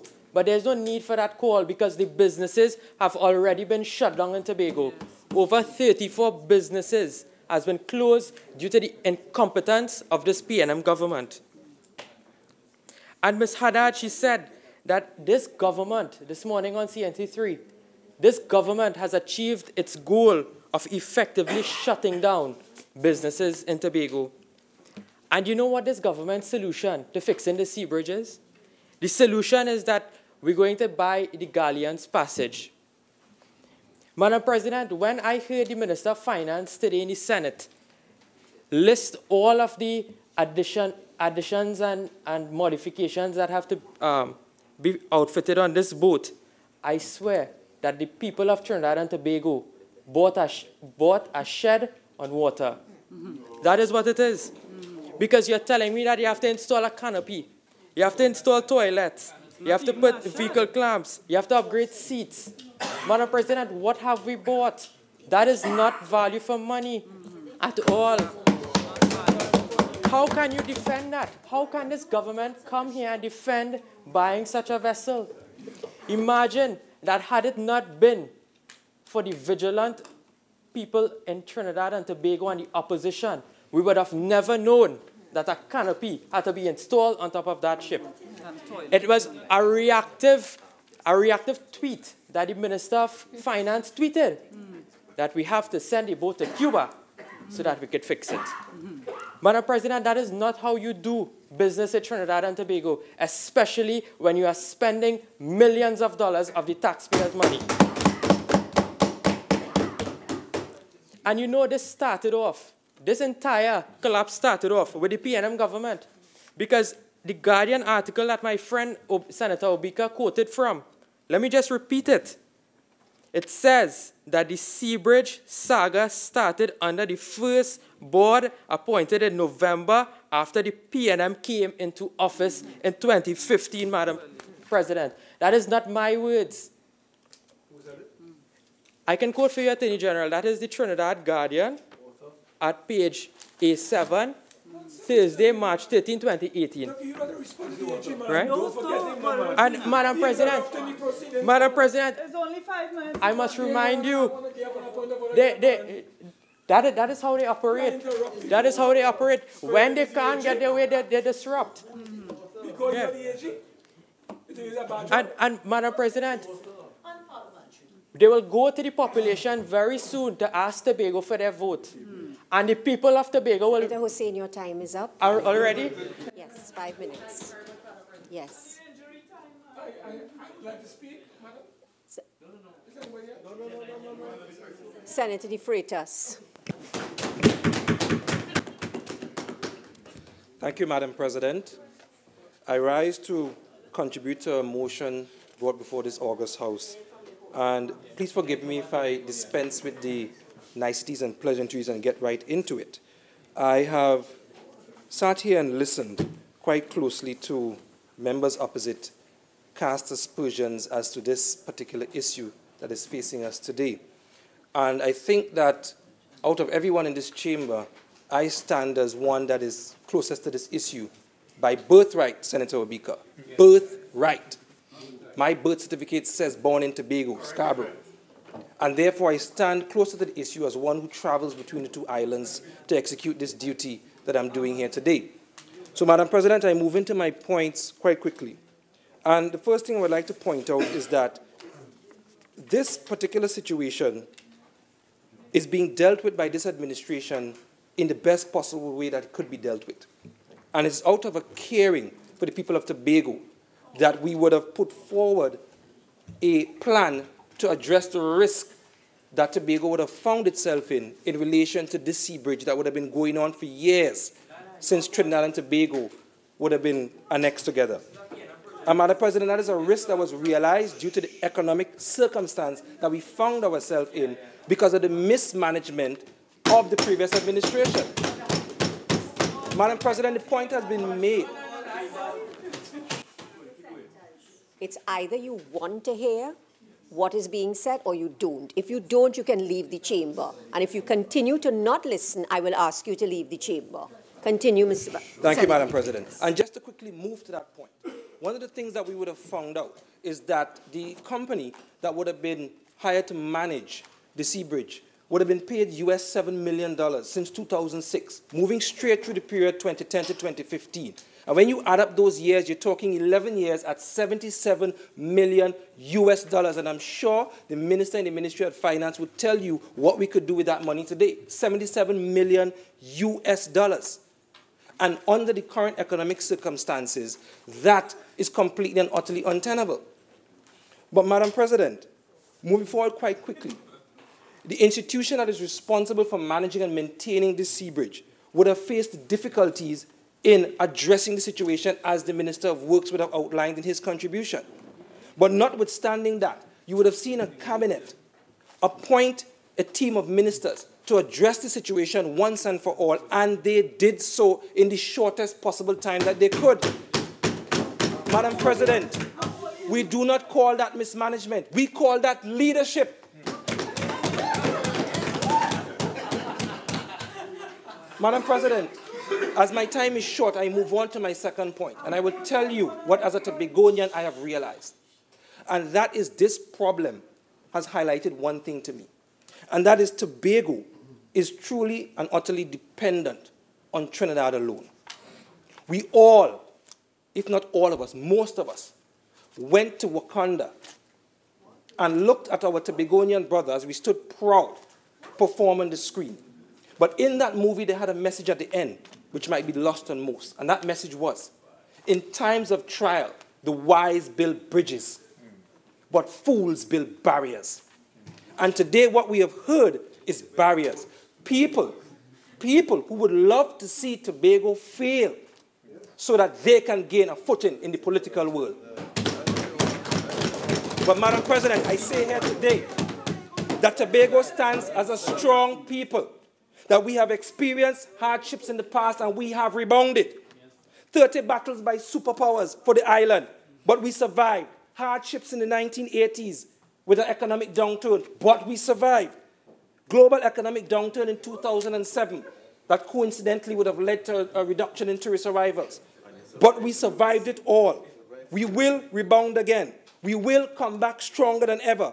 3 boats to service that bridge. 2 ports from Toco to Tobago and from Port of Spain to Tobago. An increased investment on the island of Tobago that will increase arrivals on that island. There is a light at the end of the tunnel. And we, this administration, will get us there. Madam President, in conclusion, when the hurdle is overcome, your time is... Thank you, Madam President. Senator Haynes. Madam President, it brings me no pleasure to join in this debate today. I would just like to be, the speaker before me, right, started off by saying that well, we've heard from 2 speakers from the government so far, and you started off by saying that there is no crisis. But yet still the speaker before me is speaking about rebounding from a crisis. So I'm going to need them to make up their minds. Is there no crisis, or are you going to rebound from this, and are you fixing it? Because clearly there is a disjointed notion going on here. Yes, and I just want to touch on what the Minister of Work started with. Because the Minister spoke about that we would seek to play, everybody that booked a flight to get to Tobago will get to Tobago over the Easter vacation. That speaks to me of a minister and a government that is completely out of touch with the reality of the faces. You would have had to not see any of the videos circulating on social media, the reports on regular media of people stranded on a daily basis, trying to get between Trinidad and Tobago to come here and tell me that in April, by Easter, we would get everybody that booked a ticket. That is not happening now. It will not happen in April, and we just don't believe what you have to say. The people of Tobago have been left literally and figuratively stranded by the Keith Rowley administration. And they are coming here today, in response to this motion, to tell us that they have a plan. If you had a plan, you should have done it, and we would not have this crisis that we are seeing here today. Yes, this is not a problem that began last night. It is certainly not a problem that is unavoidable, and it is not something that we could not have prevented. This is a problem born completely out of the incompetence of the present administration, and that is why they are so antsy and jumpy here today, and that's why there's so much noise in the chamber, because what we are seeing is a result of their action when their refusal to sign the contract, when they had been given advice that the people of Tobago simply could not afford, and I would like to say that the people of Tobago could not afford for the vessel to leave. And we are seeing here, 1 year later, that is the fact, because they cannot afford it, because the Tobago economy has collapsed. Nobody, and the idea, Madam President, the idea that to articulate a problem, that people who are coming forward to say that there is a problem, that the 27% hotel occupancy that we're hearing about, the drop in visitors to Tobago that we're hearing about, the collapse of the Tobago economy, is somehow unpatriotic, and somehow that we are painting Tobago in a bad light. That is absolute craziness. It is the truth, and you cannot be punished for speaking the truth. You are not unpatriotic for representing the interests of the people of Tobago.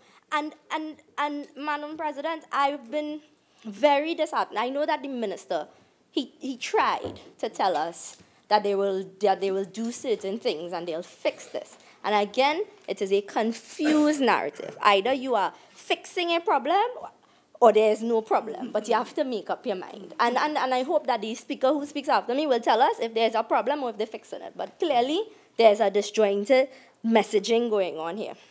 Many of the two speakers who spoke on our bench before me mentioned Ms. Haddad's interview on CNT3 this morning. And the reason everybody's bringing that up is because it spoke volumes of the crisis that we are seeing in Tobago. She spoke about the people screaming out in Tobago that there have been no official communication with the staff of the people in Tobago, that people who have come out openly feel that they would be victimized. These are real concerns. These are not UNC concerns. And all of this attempt to brand things about being fake news and fake, and you're hearing fake news coming from different quarters. Listen. Exactly. It is a fake government. It is a government that is simply out of touch and unable to solve the problem. So what they do is pretend that there is no problem. And until they stop doing that, you cannot have any solution. It is 2.5 years, and the single... Peter, your time is up. Yeah. Leader of Government Business. Thank you very much, Madam President. Madam President, the Minister of Works and Transport clearly articulated what the issues are. But I want to go on record to say, we face a challenge as we speak with the Sea Bridge. But that will be temporary. And hopefully, within a week or so, most of that issues will be solved. But let me just say one thing up front. The United National Congress has no authority to speak for the people of Tobago. The United National Congress as a party founded by Mr. Basdev Pandey, taken over by Mrs. Kamala Prasad-Bisesa, has never fought an election in Tobago. They always try to piggyback on the opposition forces to the PNM in Tobago. And in most cases, Madam President, they hamper the very people that they claim to latch their wagons to. That is the reason why the TOP and Jack lost significantly to the PNM. Okay? And let me just respond to Senator Obika. Do not, for heaven's sake, take the bill on internal self-governance Tobago and latch it on to the temporary situation we have on the Sea Bridge. That autonomy bill is a fundamental request from the people of Tobago. That whole thing started with Ina Robinson and Dr. Winston Murray. way back, because Senator Obika brought it up, way back. And it had the total engagement of all the political parties in Tobago, including Orville London of the PNM, Ho Choi Charles, Deborah Moore Miggins, Ashford Jack, and even Watson Duke himself. This is a fundamental request to the people of Tobago.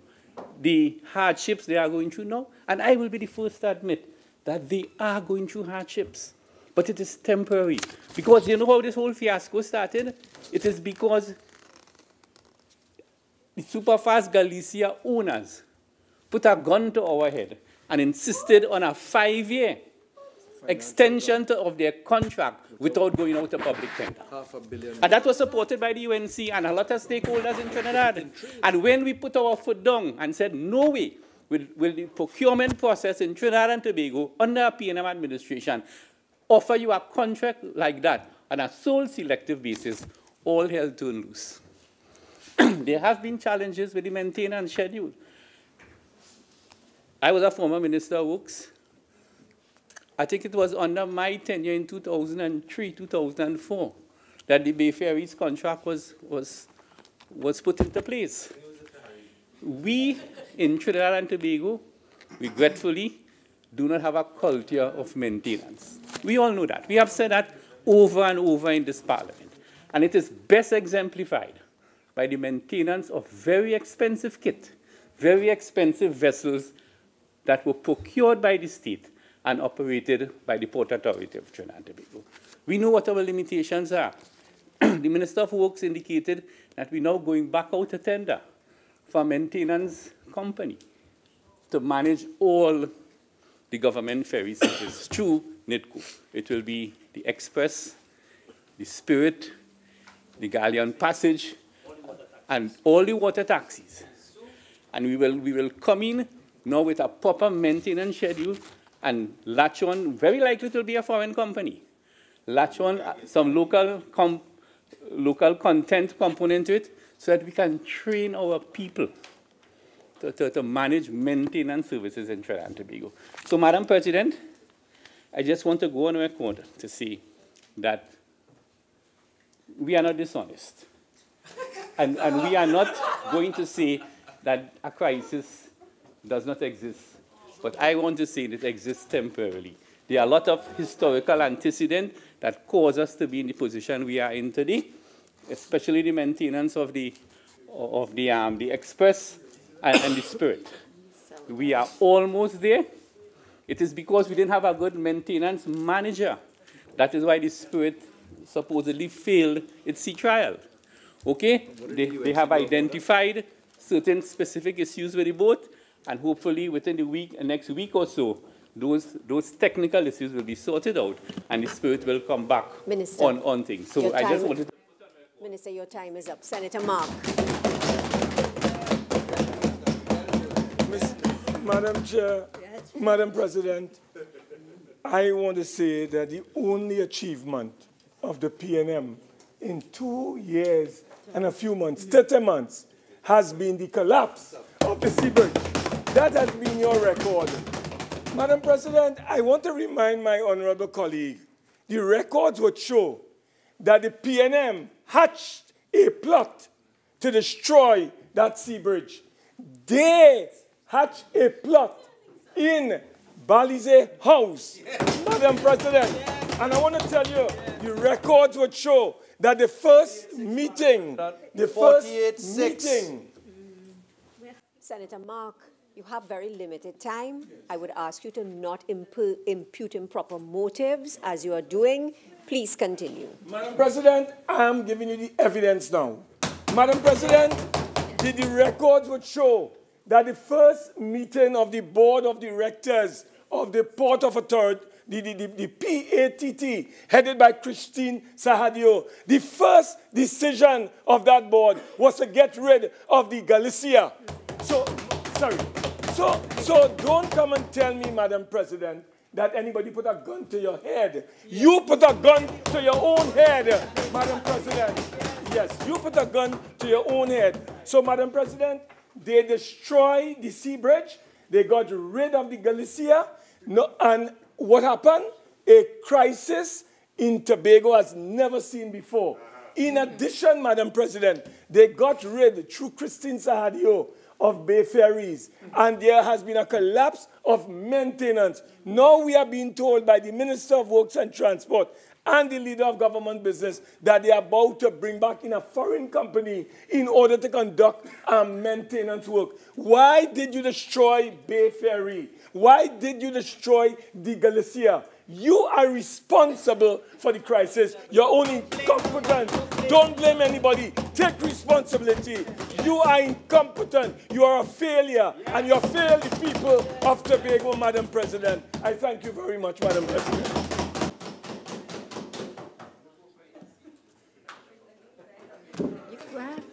Minister of Agriculture, Land and Fisheries, you have 30 seconds. Madam President,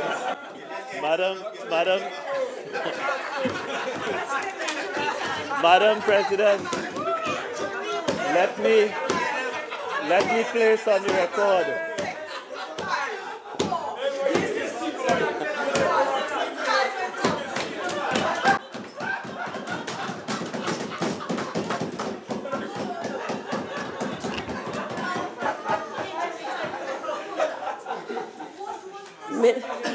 Minister of Agriculture, I'm almost minded to give you injury time, but time is up, and we will now resume the Senate. We will now resume intercommittee.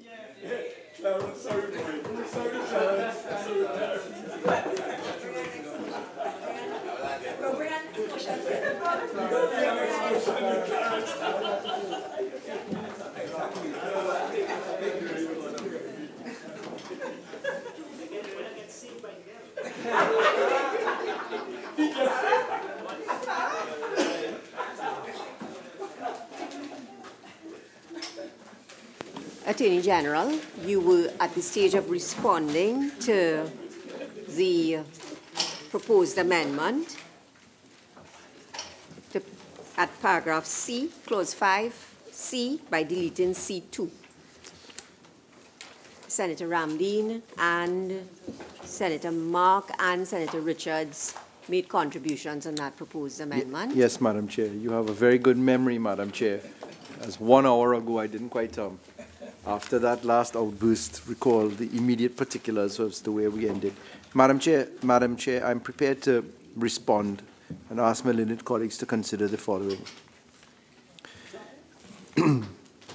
With respect to the provisions for firearm accessories, Senator Ramdeen has raised an interesting point that the term as set out and as prescribed may call into operation the ejusdem generis principle, which is basically that the interpretation of the words appearing at subparagraph C, Roman 1C, will be deemed to be interpreted by the words which have followed in the line in the context of the chapeau, which is the introductory part.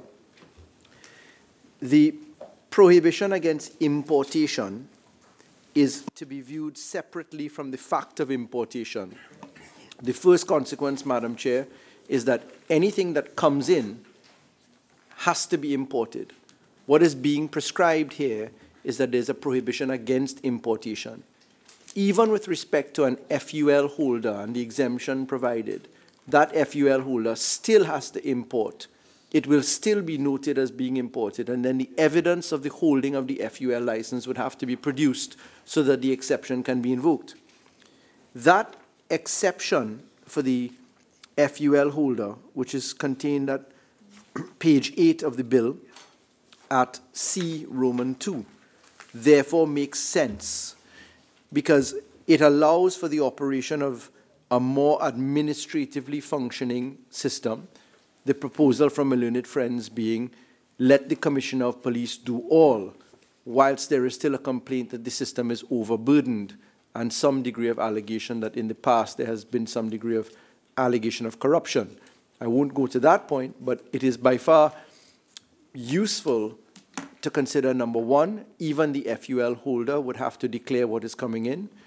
That would allow customs, therefore, to have knowledge of the prescribed events, that is, firearms, ammunition, bulletproof vests, there being a prohibition against that. With respect to firearm accessories now, the question of whether the word including lasers, lights, holsters, scopes, tools for the purpose of maintaining firearms, as Senator Richards asked, whether those will be interpreted as being confined to a firearm itself, the answer to that is yes, because that falls under the rule of ejusdem generis. Senator Ramdeen's caution that we ought to be careful about a non-exhaustive list. I think the answer to that can be met by the very concept of ejusdem generis. But I wondered if the only alternative that the CPC's department has to the word including would be the words such as. Those are the only two legislative prescriptions to treat with how one lists things.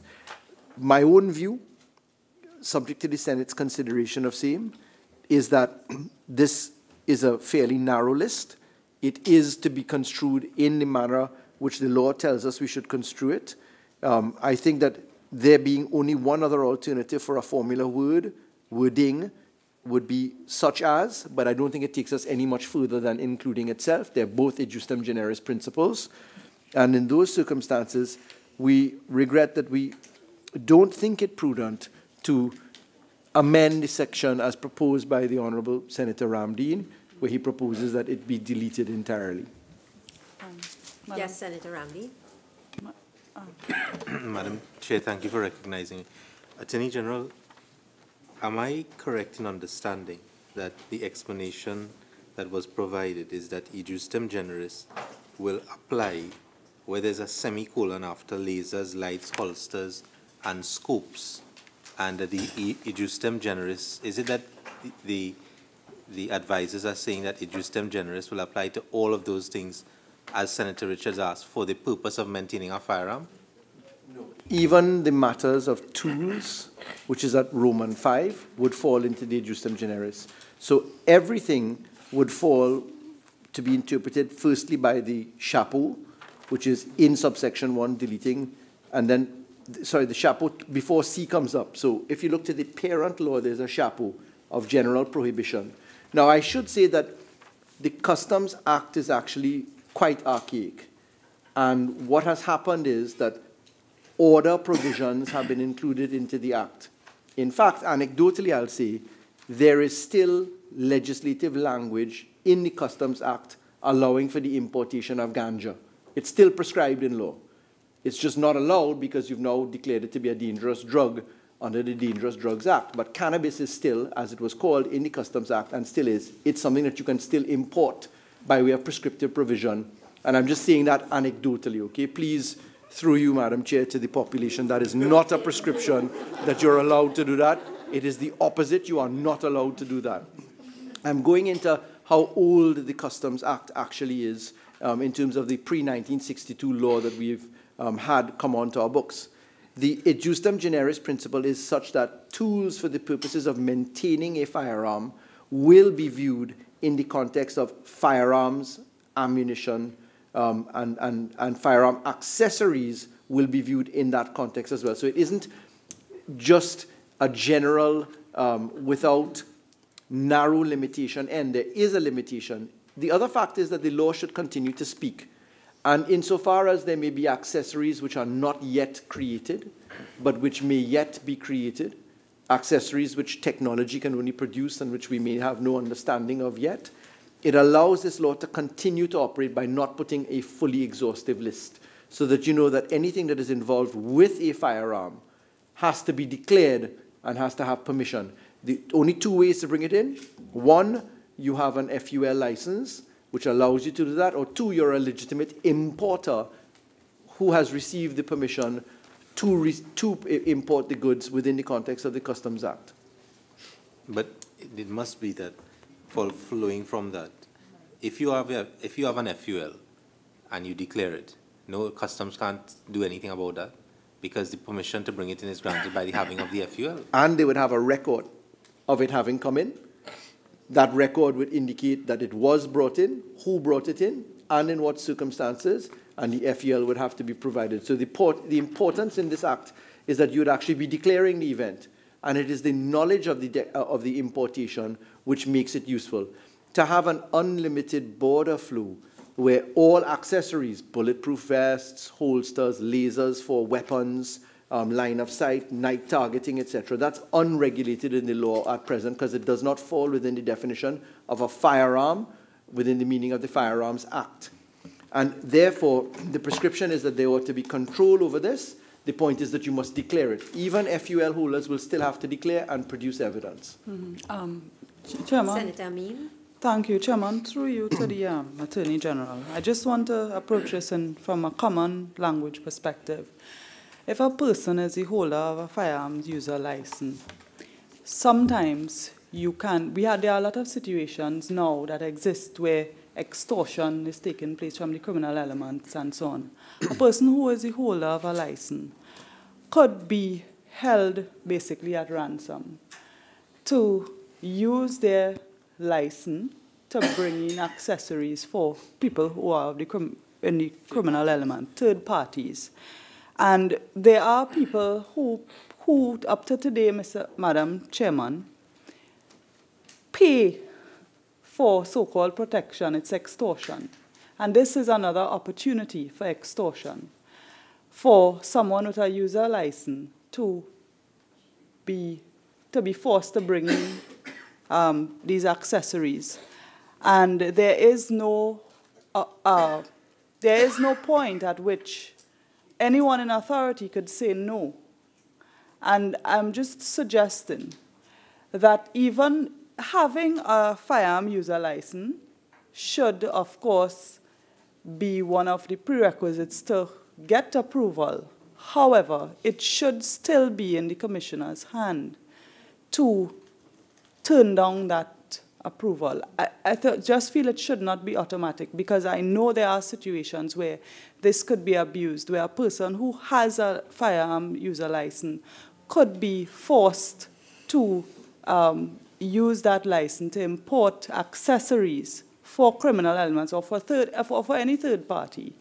And so I'm agreeing from, not necessarily, I mean, you speak out the legal jargon and so on, but from a practical perspective as to what could happen, suggesting that you allow that provision for a firearm user license holder to still have to get approval before bringing in any accessories. Madam Chair? Madam Chair, the proposal on the table is that we delete the section entirely, that there be no control, that you can bring in a firearm, accessory, a laser, a holster, etc., with no permission at all. Forget it. So the proposal on the part of the opposition is delete the section. Let Senator Ramdeen clarify. Yes, sorry, I just want to I don't want you to think that if you take out Roman numeral 2, then it would mean anyone who comes who is caught by this section will have to get the permission. It's actually the opposite. C2. So you're proposing only the elimination of the FUL position? Yes. Okay, I must tell you that I didn't understand that was what your submission was at first. Yeah. But if that's what you're saying, I will answer it this way on the extortion point. The ability to abuse this position, surely it can happen. I don't think it would be improper to say that it could. I don't think it would be proper to say it could never happen. However, accessories are available for purchase locally from authorized entities. Sports and Games sells them. Several terrestrial sells them. There are many entities in Trinidad and Tobago that sell these things, and you need no license to acquire them, because the law doesn't ask you to get permission or licensing for a holder, for a laser, for a firearm cleaning kit, any of those things. So number one, it's available locally. Number two, it is only the importation aspect that we're asking to be regulated. Number three, with respect to the Commissioner of Police being the one to authorize the importation of those items, we consider that it is reasonable to allow people to import on the basis that they have an FUL holder's license. And that simply will allow for the tracing of when it is brought in on a private basis. You can buy it nonetheless here in Trinidad and Tobago without license. There's no limit to the amounts. No, so but there's no regulation at all. From any person who is a firearm user, all you can do is look at the trend to see how much they would have been importing. In the same way and so on. But there is no opportunity for any authority here to put a hold or put any sort of regulation. It can trigger suspicious transactions or suspicious activities, not within the context of the FIU legislation, but there will be a record at customs which indicates under this subcategory type, the type of goods that are brought in. Right, but so deleting the part as Senator Ramdeen is suggesting, it means that any person, whether they hold a firearm user license or not, would have to get the same permission. And I think that gives you a little more control rather than relying on some round-the-road method after you follow patterns to see how much this person may have been importing. It was because of submissions made in the context of this by the relevant stakeholders, including customs, TTPS, etc., that the caveat was included. And it was the cabinet that approved the caveat being included. We actually had quite a lot of debate about this provision. But inviting the Commissioner of Police or Customs, depending upon which end you look at it, to be the originator of this permission is to add more weight to a system which Senator Ramdeen himself has said is not working. In fact, I recall that recently there was a judicial review application presented against the Commissioner of Police to compel him to make a decision, yes or no, on an application, because people were complaining, look, I've made an application, it's just not being dealt with. So this, regrettably, is something that we've had express consideration, and the Cabinet has considered, because each one of these bills, before we come here, we have parameters that the Cabinet sets out that we can or cannot deal with, as has been confirmed, firstly by the Legislative Review Committee and then the Cabinet. So there's been a considerable amount of discussion on this. Tricky, soon you wanted to raise a point? Madam Chair, thank you, but I'm just going to ask one question. What is the harm in the Commissioner of Police authorizing a person with a FUL to import an item? Administrative burdening for the thousands of people that hold FUL permits. So the purpose of Clause 2, 1A, is really to relieve an administrative burden? Yes. And something which has been specifically and expressly approved, which is that a holder, which is that someone has been authorized and licensed by the Commissioner of Police after a process of investigation, including psychiatric, medical, social, psychological, apart from psychiatric assessment, that all of these things have gone through a licensing process and that person has been authorized to hold a firearm, more particularly that that person every year renews the annual subscription, etc. So the thousands of persons that hold, which also include the security industry, where there are group licenses or FUESLs, users licenses, etc. This is not a matter of an individual by individual basis. There is actually an industry here that uses firearms on a large-scale basis. Okay. Honourable Senators, I think that there has been enough discussion on this clause, the proposed amendment as circulated by Senator Ramdeen, so I'm now going to put it to the committee. So, Honourable Senators, the question is that Clause 5 be amended as circulated. Those in favour say aye. Those against say no. This amendment, therefore, has not been accepted. Honourable Senators, the question is that Clause 5 now stand part of the bill. Those in favour say aye. Aye. Those against say no. The ayes have it. Clause 5 now stands part of the bill. Clause 6. The question is that Clause 6 stand part of the bill. Madam Chair, I would have thought there are several amendments that... We dealt with the amendments. No, he went through... He went through all of the amendments, save one dealt with moving from 3 to 6 years. Could I engage you? No, Senator Mark, we've dealt with that. We've dealt with extensive...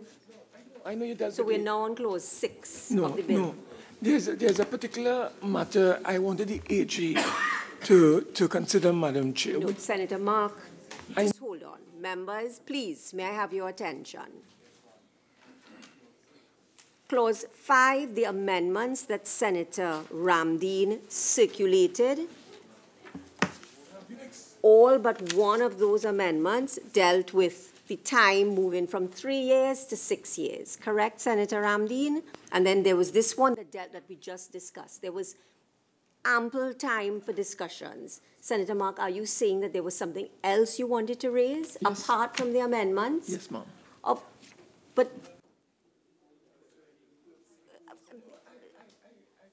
included in...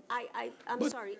Yes, but no, at this stage, Senator Mark, let's move on, because I think enough persons have had the opportunities. So we're now on clause 6, and the question is that clause 6 stand part of the bill. No amendments had been proposed. So the question is that clause 6 now stand part of the bill. Those in favor say aye. Aye. Those against say no. Clause 6 now stands part of the bill.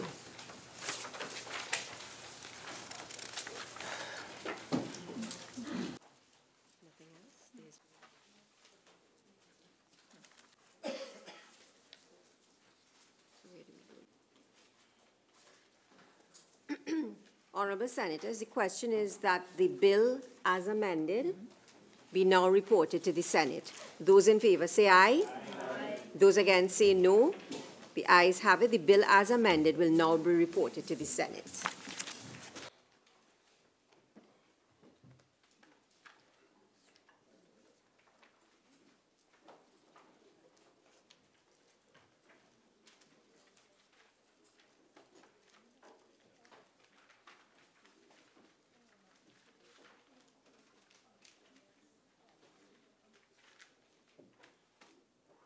Attorney General.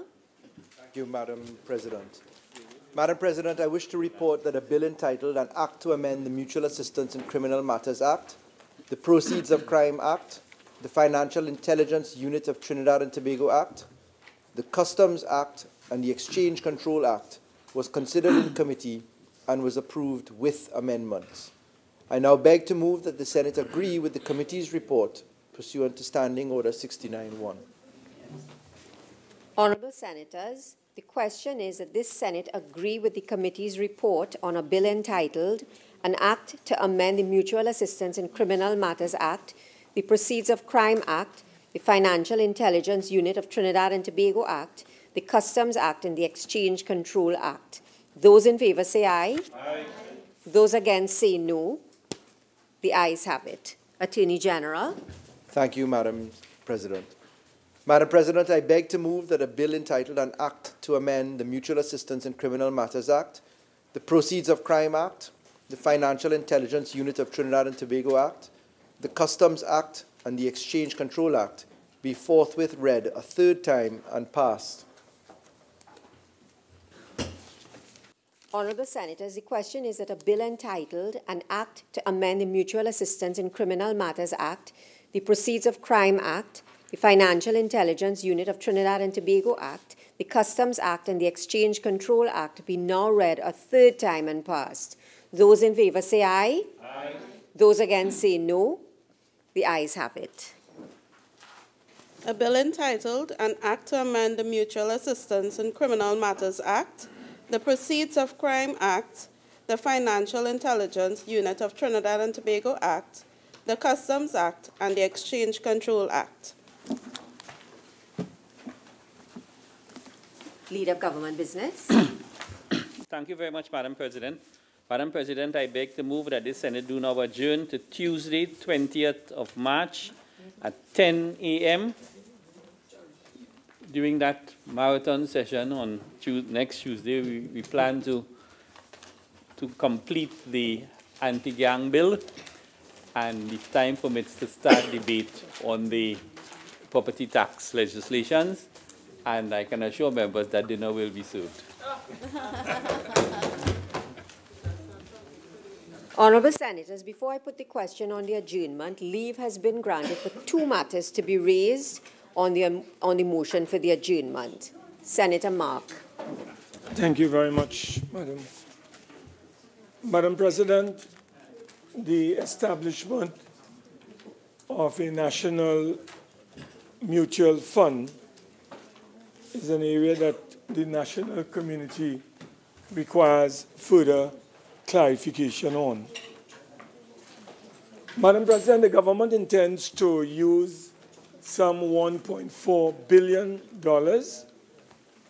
in CLICO shares from both Angostura and Home Construction Limited to create a new national mutual fund.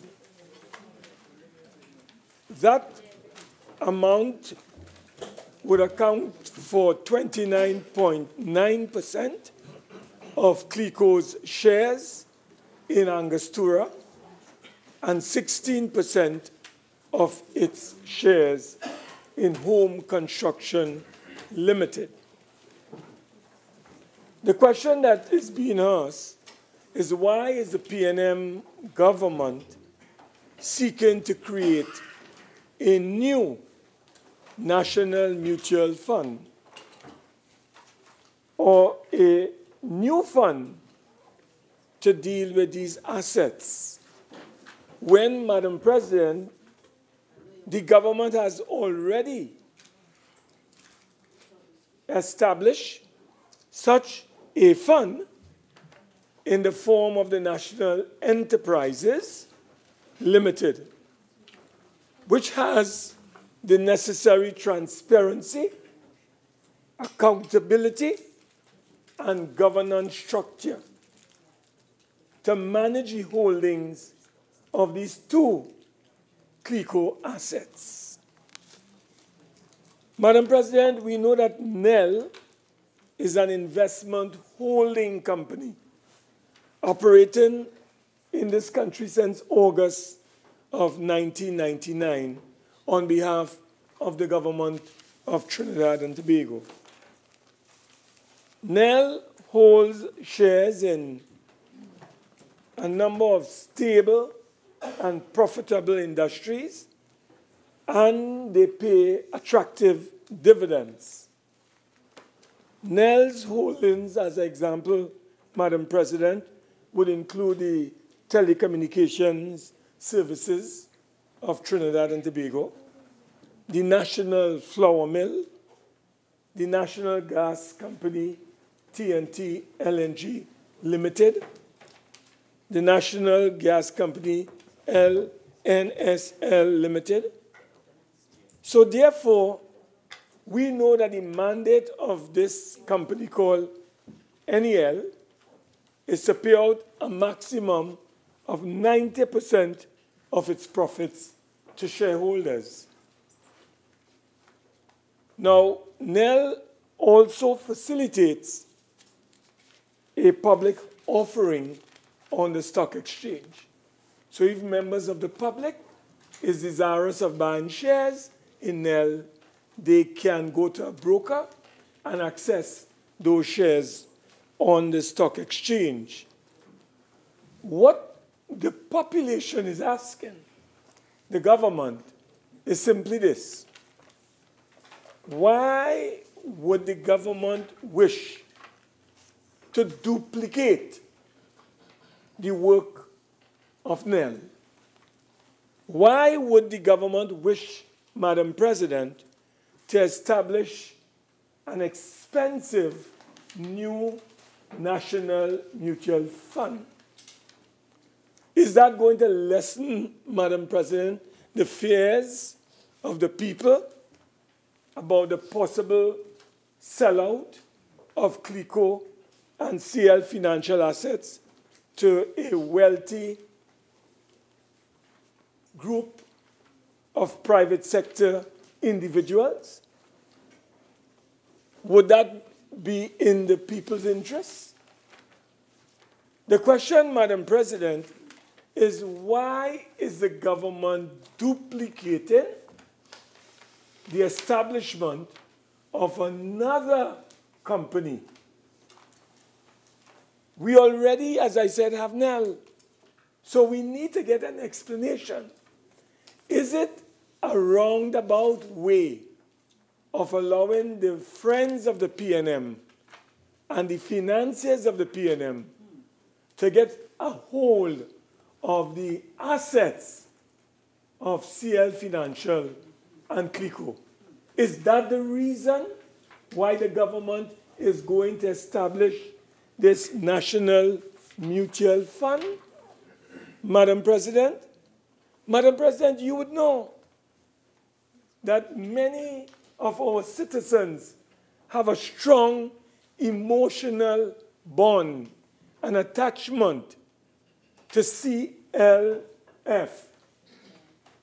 and to the CLICO group. And as you know, it was and remains, even in liquidation, the first major indigenous conglomerate ever established by the people in the Republic of Trinidad and Tobago. So we would like to find out, Madam President, through the Minister of Finance, how will government's action assist it in recovering the $17 billion, or I think they have collected, the government has collected close to $8 billion already, Madam President. So they are owed, I would say, just about $15 billion as we speak at this time. And the question that is being asked, can the government not use the NEL in order to sell these assets so that ordinary people, working class people, can buy some of these shares, pension plans can also, through their investment sources, have access to these assets? Or, as I said, there's a fear that is emerging in the country that the government might have other plans. And only time will tell, Madam President, if the government is trying to trick the population, if the government is trying to mamagai or fool the population by establishing this National Mutual Fund or National Investment Mutual Fund. What is the purpose of this, Madam President? And therefore, I call on the Honorable Minister of Finance to explain to this country whether this is not a scheme being utilized by the government to sell out the assets of Angostura and home construction to their friends and their financiers. That is what we would like to have clarified tonight, because we are concerned. The people are asking questions about this transaction that the minister announced in his 2017-18 budget, Madam President. So I await with some degree of anxiety on the minister's response to this particular matter, and I hope she can clear the air on behalf of the people. I thank you very much, Madam President. Minister in the Ministry of Finance. Thank you, Madam. Thank you, Madam President. Before I respond to Senator Mark's direct questions, Madam President, through you, I will just give you a background and a context. The creation of the National Investment Fund represents the vehicle through which the government proposes to secure settlement of the liabilities owed by CLICO and CL Financial to the government of the Republic of Trinidad and Tobago, and to ensure that the widest possible cross-section of the populace has the opportunity to enjoy the rewards of the debt recovery. The current state of affairs is consequent on the decision of the Central Bank of Trinidad and Tobago in January 2009 to assume control of CLICO and CLICO Investment Bank, and together with GOA to provide financial support to protect the depositors and investors of those institutions. GOA had concluded at the time that it was important that the demise of CLF, the parent companies of CLICO and CIB, be avoided through, among other things, an injection of funds, and that CLF should assume responsibility and be liable for taxpayers' funds expended in respect of GOAT's bailout and funding of the financial subsidiaries.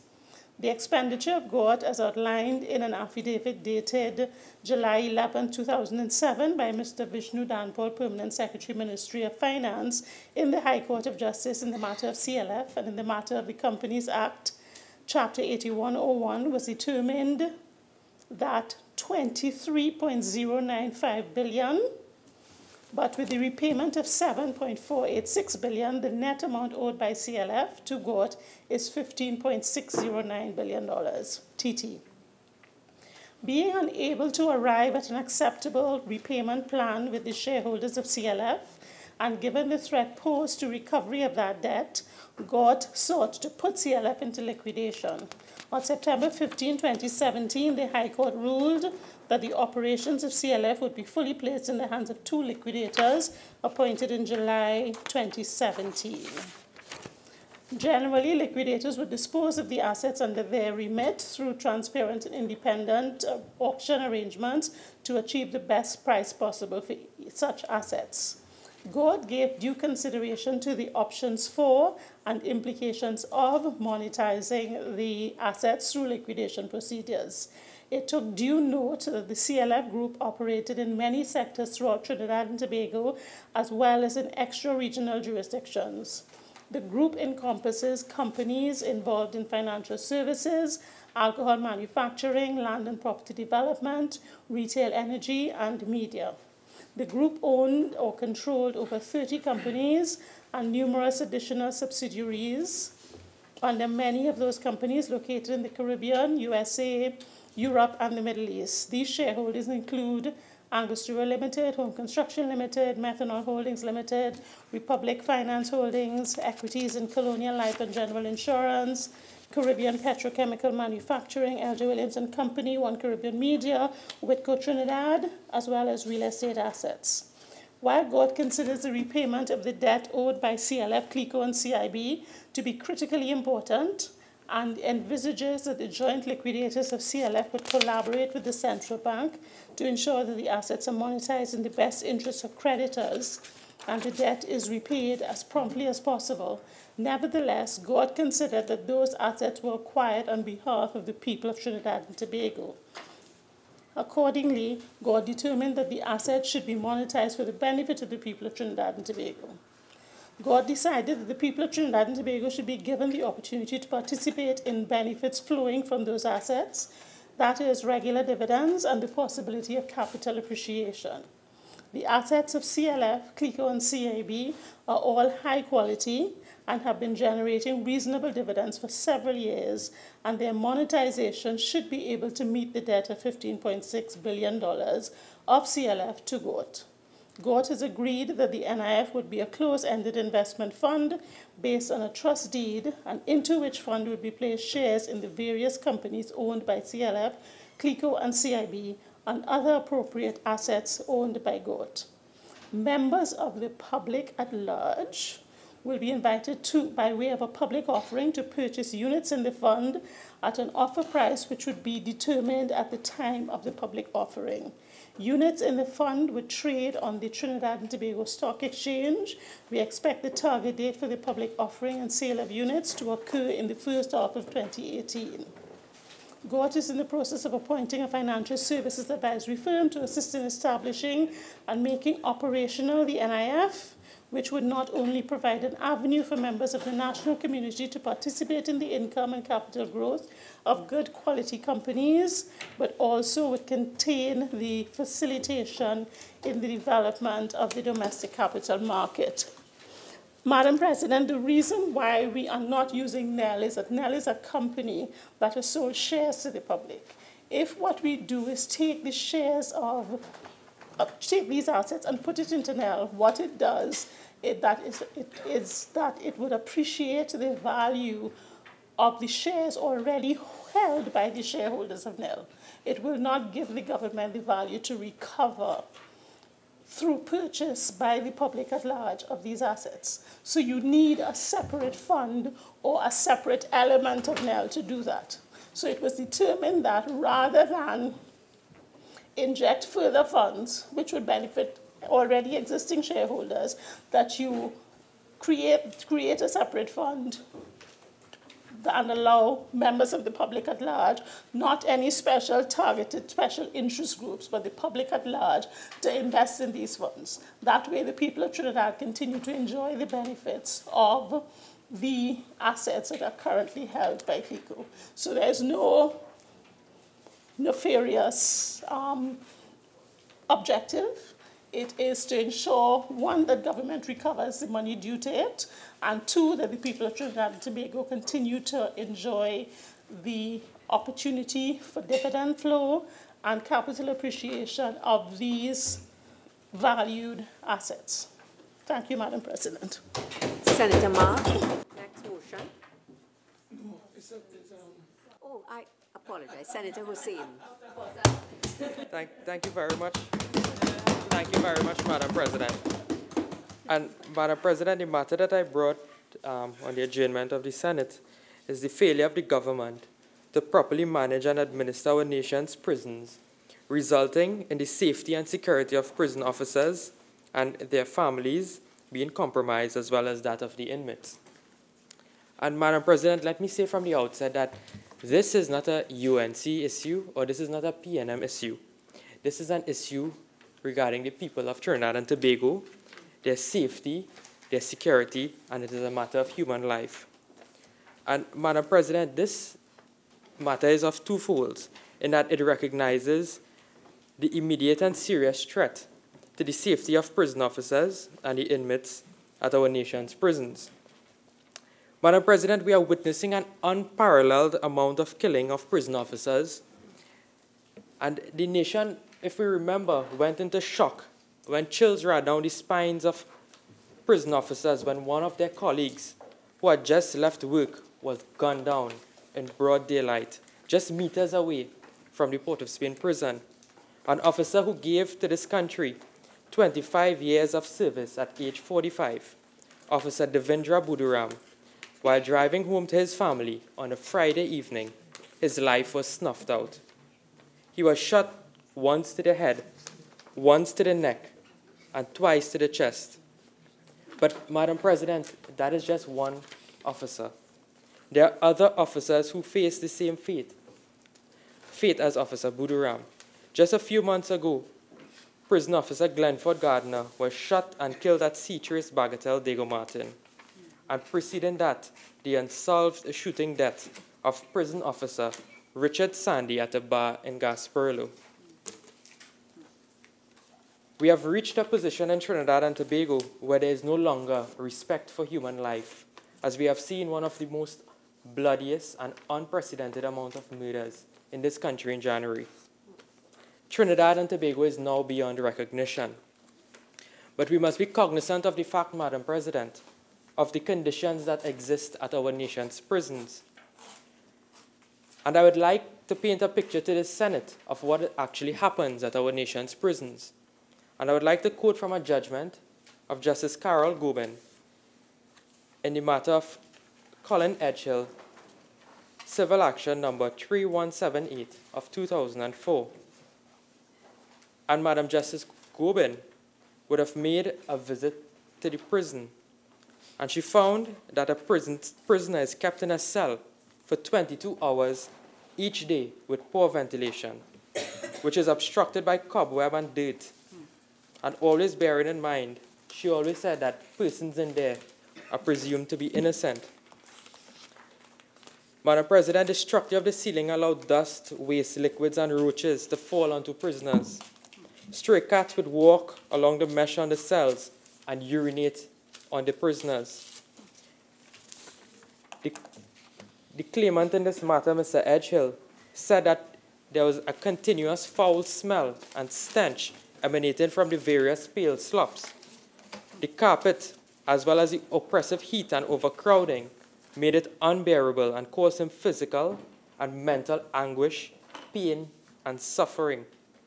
The conditions described became even more sickening in the description of the details of the slapping out process. And Madam President, for the benefit of all of us in this House, I would not go into that details in this House. And in the words of the claimant, he said, and I quote, "I sometimes felt like an animal, as if I was reduced to being a worthless person, as if I were nothing." Madam President, if any one of us here in this honorable House has to endure that same fate, we would not like it. So I'm suggesting to the Minister of National Security and the government of the Republic of Trinidad and Tobago, let us address the situations at our nation's prisons. Because, Madam President, this is a trickle-down effect. If you treat a person as an animal, how do you expect them to react? And the reality is, Madam President, is that there's a war zone between the prisoners and the prison officers. And there's countless judgments. For example, Jason Raymond and the Attorney General, CV 2016-00029, where it's illustrative that there's a lot of violence in the nation's prisons, as Justice Kokaram would have said, that the degree of institutional violence is a direct product of prison conditions and how the state operates its prisons. When we look at CV 2009-04755, Frankie Jamal Bartholomew and others against the Attorney General, Justice Judith Jones, as she then was, she described the situation at the prisons as a ticking time bomb, just waiting to happen. And when we look at Justice Rajkumar in the case of Brathwaite and the Attorney General, CV 2010-04502, in examining the responsibility of the prison authorities to make the necessary changes for the sake of the administration of justice, stated that remarks made by the court in several such matters appear to have been ignored, and there's every indication from the repetition of like incidents that the perpetrators face no consequence.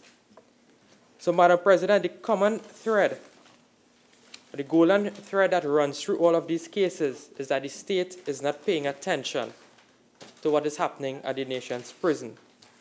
The courts have continued to award punitive damages to the claimants, but this is to no avail because the problem keeps recurring. And, Madam President, we must also look at the responsibilities of the prison officers in this matter. The cocaine, the marijuana, and the cigarette, the cell phones, don't just walk into the prisons. Officers have to take them into the prisons.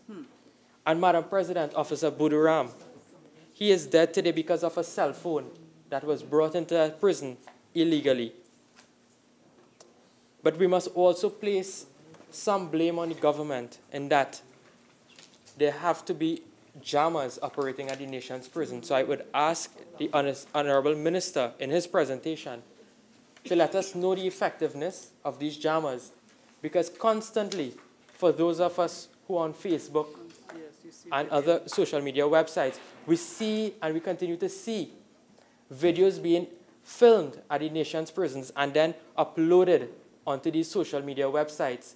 So therefore, there must be some issues regarding the effectiveness of these jammers at the nation's prison.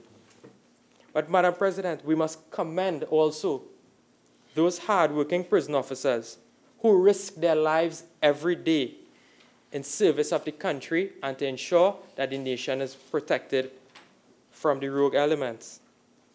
But they cannot be paying the price for the errant officers. How can we as a nation excuse the loss of life of all the prison officers who have died at the gun? How many more must die before action is taken? The inmates know exactly where the officers live, and they know exactly where the officers' family lives.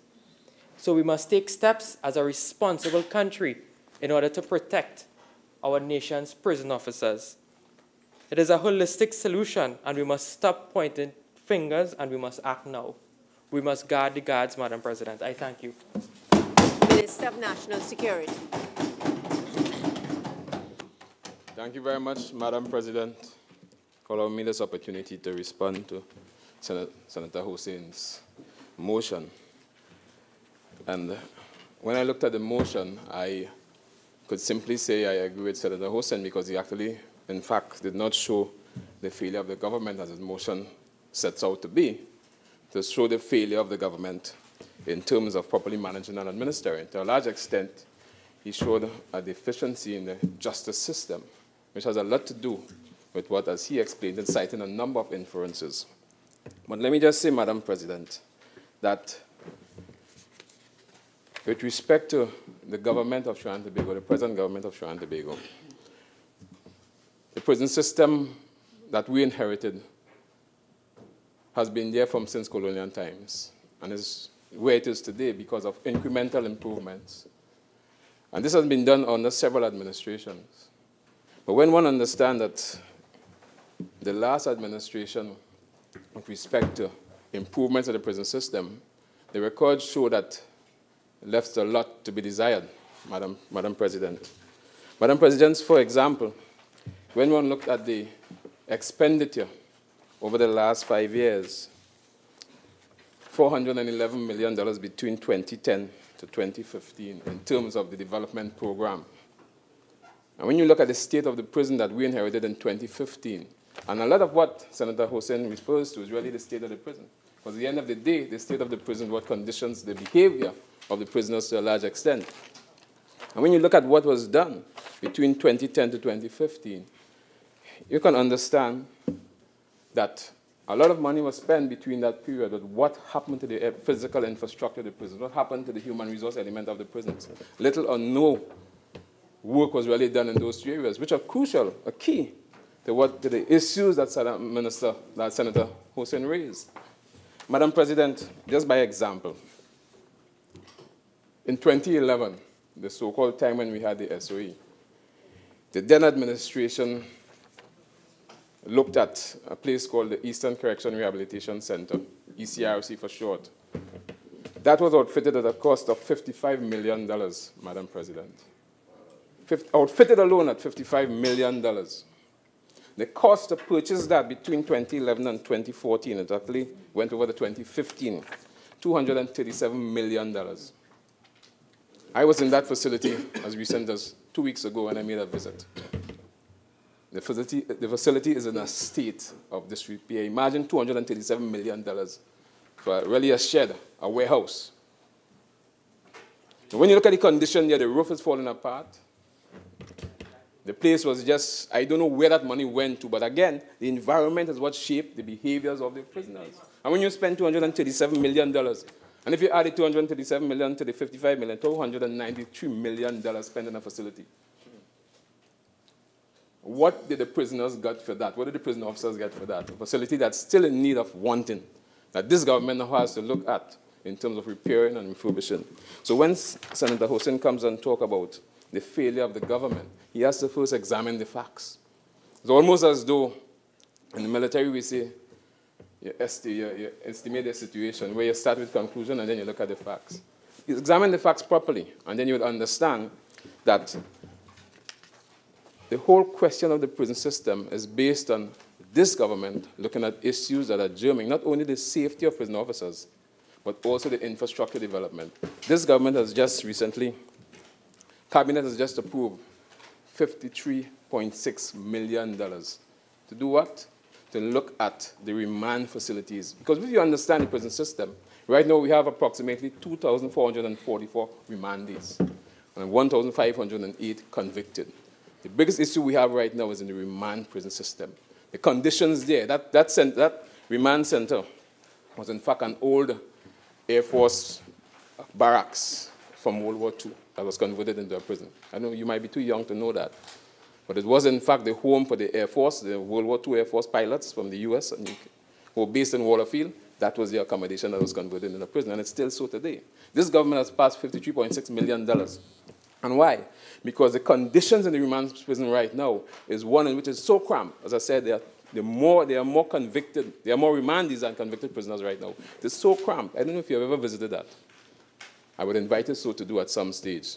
And you would understand that we have recognized that, and therefore we are spending that money to ensure that we change the environment, which we hope will change the mind at the end of the day of those people in remanded prisons. We have also looked at areas of the human resources. In fact, there have been several money spent in boosting the human resource of the prison system. As recent as last year, there were advertisements placed in several newspapers for prison officers and drivers, etc. The response was so much that they had to actually do some eliminations. December last year, we passed over 254 recruits, both male and females, to boost the human resource element, because there is a requirement to look at that in terms of the whole structure of the prison system, and it touches on the point that you raised, the whole question of discipline and structure. We are looking right now at looking and seeing whether or not we can look at the system that exists in the Trinidad and Tobago Police Service in terms of the Police Service Commission or the Defense Force Commission's board, and removing the prison service from the Public Service Association. You understand what is happening there? And in the Public Service Association, the whole question of discipline, the whole question of accountability takes a very long time to take place. So therefore, if we were to put a Prison Service Commission to deal with the prison service, you'll get a different kind of management system, which is required in terms of that structure. And so we are looking at that right now in terms of looking at the structure of the Prison Service Association. There has been a number of issues pertinent to what you mentioned in terms of prison officers being killed in the line of duty. And I want to congratulate this government, because in 2011, the previous administration did in fact speak about compensation for officers of the protective services killed in the line of duty. 2011, they did it. 2012, nothing happened. 2013, nothing happened. 2014, nothing happened. There's this government who take that policy, shaped it, and implemented it to the effect where right now that has been manifested in payment to those families of those who have been killed in the line of duty. Prison officers and police officers have been paid thus far. Right? So that is in terms of the security. Not only that, but we have also combined what we call an interministerial approach. An interministerial approach to look at the safety of officers and their families through the Office of the Attorney General, Minister of Housing and Urban Development, and also the Ministry of National Security. We have, in fact, looked at the security of officers, and we have looked at relocating officers who have been threatened through the Ministry of Housing and Urban Development. We have also, through our interagency approach, provided security for those officers who have been threatened by security of their homes and so on, and their families. And we continue to do so because we understand, and I want to commend the members of the prison service and, in fact, other officers of national security for the job that they are doing in terms of, for this country, sacrificing limb and family life for the duties that they are doing. Because it's not an easy task to be a prison officer. The people that they deal with on a day-to-day basis are not the ones that you may want to deal with on a day-to-day basis. So you have to understand the kind of environment in which they operate. And we recognize that. And it's based on that recognition, the government feels that it's duty-bound to ensure that they are provided what is required to do the job effectively and efficiently. We continue to ensure that they have the necessary tools and equipment, the jammers, and they are in fact working, and we continue to update them. Because listen to me, technology is one thing.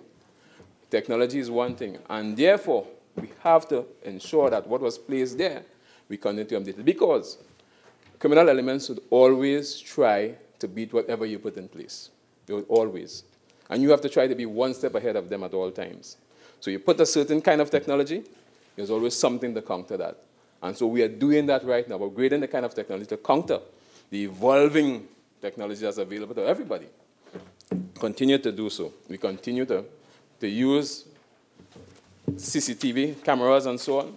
We continue to ensure that the court system, through the Office of the Attorney General, who works together with the Ministry of National Security, we have the video conferencing center that's on stream almost right now, about 97% completed. Your time is up. Thank you very much. Honourable Senators, the question is that this Senate do now adjourn to Tuesday, the 20th of March, 2018 at 10 a.m. All in favour say aye. Any against say no. The ayes have it. This Senate now stands adjourned to Tuesday, the 20th of March, 2018 at 10 a.m.